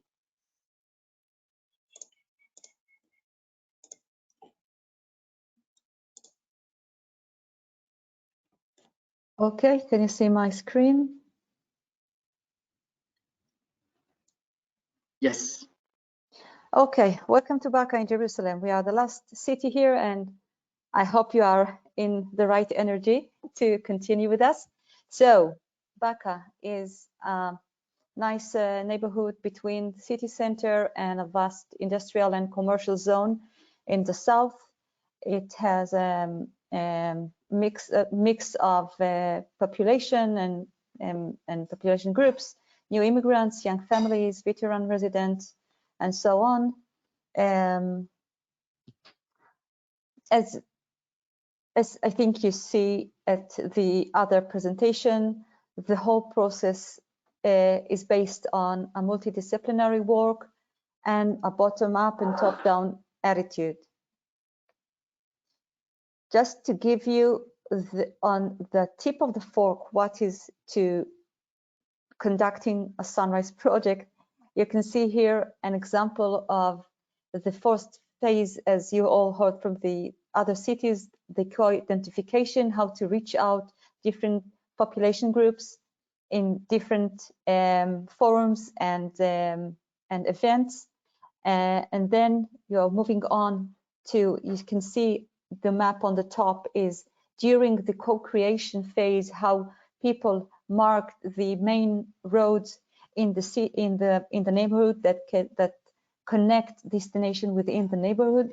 So just to do a walkability map, and then you can see on the map down, you can see the product that was finalized. It looks different. The routes are different because during the process we had to convince with different groups, and the final product was different from the draft on the former stages. So after identifying problems and issues, we had turned the solution into 3 activities channels. The first one was educational, the second physical, and the third one is communal. And if you want to just to experience a bit from the physical, you can see here 2 pictures from the conversation bench. This bench was created and designed by the community, and it aimed to communicate, to promote communication between different groups in the neighborhoods, because in the same time, old people, young people, children, adolescents can sit together and can create the connection. This is the whole physical channel was in 2 directions. The conversation bench is an example for a placemaking. It's a small-scale physical intervention within the neighborhood that creates a place that attracts people. So it makes the whole public sphere more interest. And we had another placemaking that we have done in another courtyard that again the community decide and designed what they want from this courtyard, what is used, what kind of use they want to get from this courtyard, and so on. So this is, and the second direction of the physical intervention was to plant the green path. The green path was identified as a path that runs through the neighborhood from north to south and connects different destinations. And the idea is that planning it can promote the communal engagement in walkability, and we can offer this plan to the municipality to promote the operation of the green path. Here you can see the walk with HQ, the architect firm that conduct the conceptual plan of this of the green path.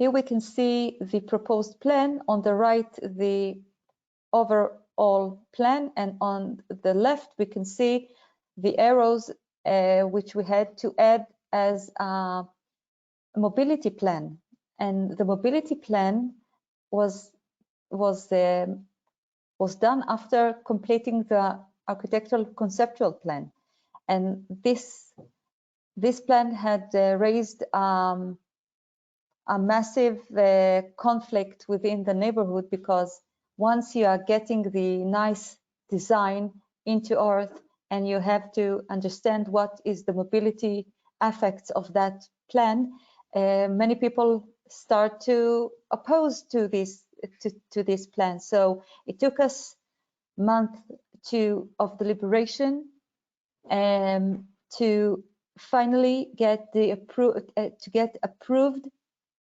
mobility plan. And I think that the most crucial thing of it was that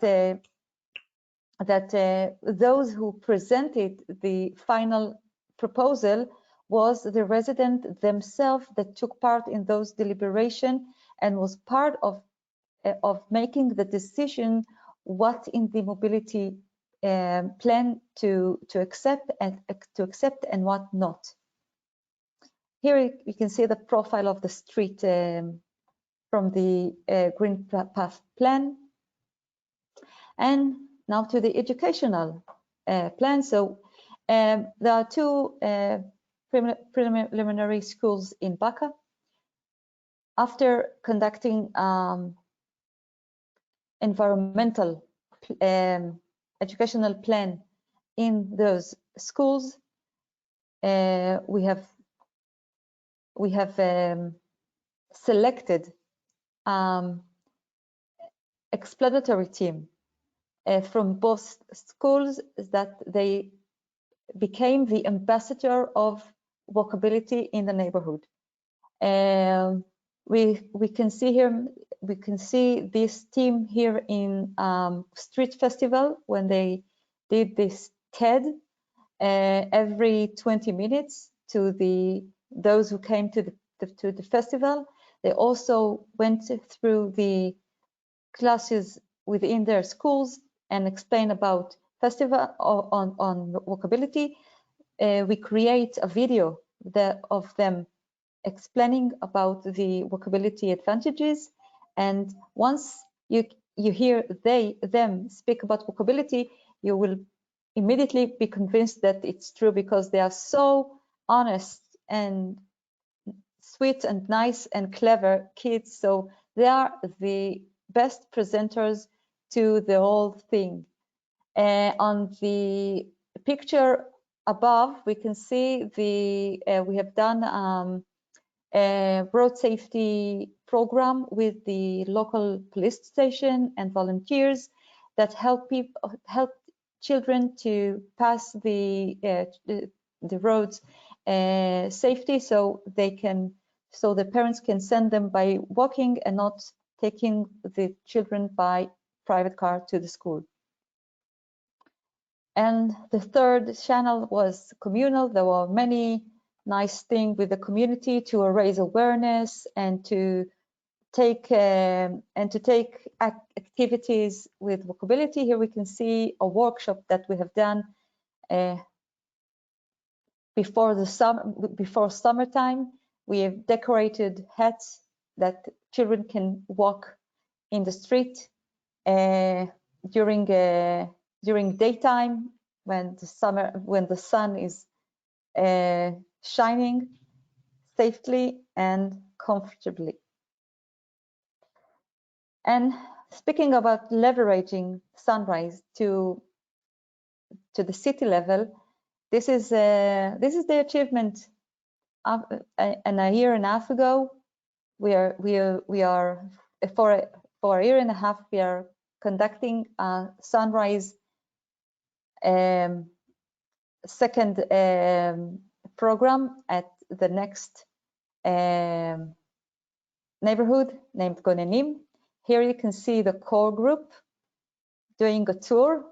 They selected a location for signs, and you can see here in the maps below on the right, you can see where they located the sign that they want to put in order to increase orientation and increase interest in the public sphere. And on the left, you can see they mapped walking path within the neighborhood that connect destination and is accessible. Can be accessible for disabled and to children's stroller, etc. So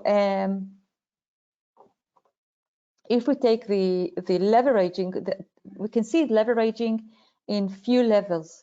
We can see it by duplicating the Sunrise model or prototype.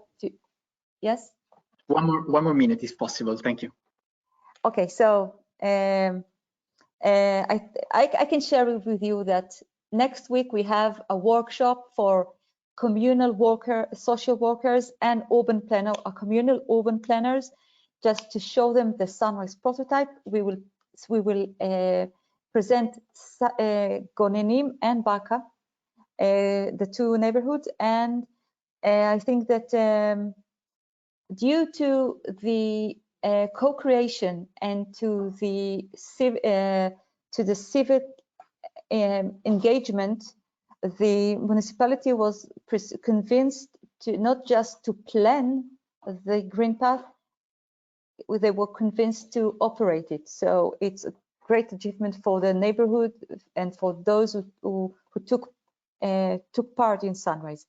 There are many things I can mention, but my time is over and we can talk about it during the questions. So Pasquale, Thank you very much, Miri, for this very inspiring presentation. Also to Andrew, it's incredible the work that has been done in both neighborhoods. So yes, indeed, we have a few minutes for some questions, and I also invite our audience to post any questions they may have. In the meantime, I would like to ask you something related, a quick question related to both to Miri and also to Andrew in Southend.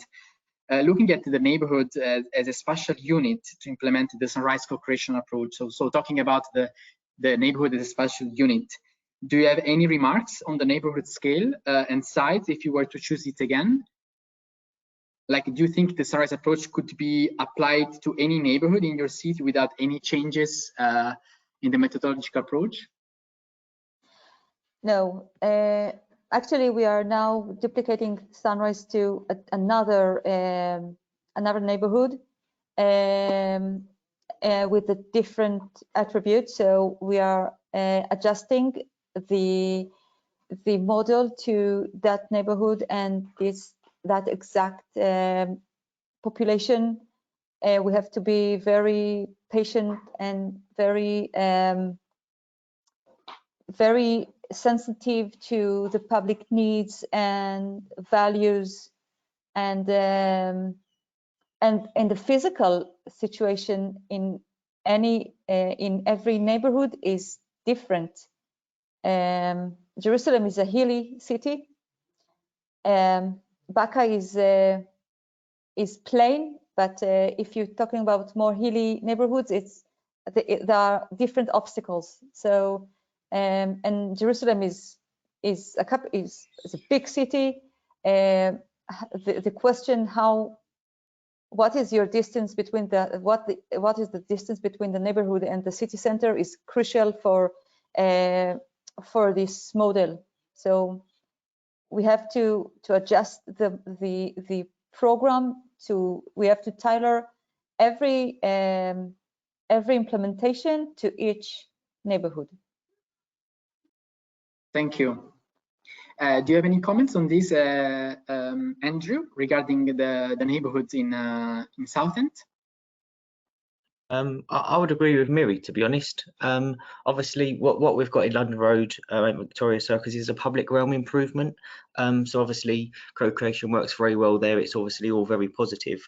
If we was then to change that to something different, say to use a parking solution like Bremen, as an example, we could still use the co-creation process and it would still work very well, but we would have to tailor how we actually do that process differently for different elements. So it's again, it works differently on different elements, but for all, I think there's a positive spin on everything there, that it can be achieved, obviously just in a different way. Okay, thank you. I think we have just have 1 more minute, if I'm not wrong, just to close this panel with a question about benefits linked to the neighborhood. So what benefits linked to your neighborhood would you describe as the biggest, if you had to choose one or two? Can you repeat the question, Pasquale, please? What benefits would you describe as the biggest linked to your neighborhood if you had to choose one? Very briefly, because we have to close. If you come up with one, just to close the panel. I think their confidence in their ability to change things and to move forward with the steps with the municipality, not just against the institutions. Thank you. And you, Andrew? I think, yeah, ours would be that the stakeholders have actually designed what they want in the area and what they feel is necessary in the area, rather than what normally happens is like an idea or an ideology is pushed to say this is what you need, rather than asking them what they need. So that's been obviously very positive, because we've given the people of that area and the local stakeholders exactly what they asked for. Thank you. Thank you very much for this interesting panel. I give the floor now to Karen. Thank you. Thank you.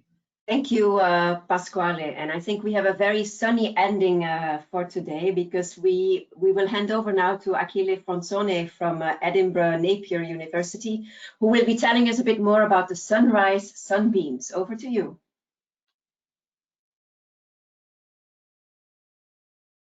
We cannot hear you. Sorry, but you can see my screen, I hope, right? Yes, and now we hear you. Thank you. Thank you very much. So, well, my name is Achille Fronzone. I work for TRI, Transport Research Institute at Edinburgh Napier University. And together, TRI, together with our colleagues from TU Vienna, we lead the work package on evaluation in Sunrise. So we, as work package leaders, we have a very privileged, I would say, point of view of what has happened in the project. As we had the opportunity to see also today, so the 6 action neighborhoods in Sunrise are very different from each other, different in terms of needs, different in terms of cultural background, even mobility supply, governance structure. So this diversity has led to a diversity of approaches and a diversity of solutions in the co-creation processes that have been implemented. Of course, there are some commonalities as well. So we for sure, I can say that we have learned a lot in this project, and we've learned a lot on co-creation, on neighborhoods, on mobility. So we've done some work together, trying to understand what are the main lessons that we can draw from Sunrise, and we have distilled what we call the Sunrise wisdom in a set of sunbeams. These sunbeams, we have at the moment we have 20. I won't present them all of them for sure. They cover several areas, spanning from the creativity which is needed in a co-creation process, the fairness and the transparency that are fundamental to be successful, the skills and the tools that are needed to work with people, which are the core of a co-creation process, and also the changes that the system of the governance of mobility, if you want, has to be available to accept to implement co-creation. So just to give you a flavor of some of the sunbeams that I think are more related to what we just heard, then of course you will have the possibility to read all the sunbeams in the deliverables of the project. Well, for sure, a very interesting lesson that is there is that we have, when you do co-creation, you have to aim for fairness, I would say like this. So we have heard that when we work with neighborhood, when we work with co-creation, we have to deal with the different groups of people, and some of them are difficult to reach. So some of them have suffer of the digital divide. So we cannot use in any situation the online tools. There are language barriers, as we've seen in Malmö. There are some residents with different abilities, as we have seen in the works with blind people.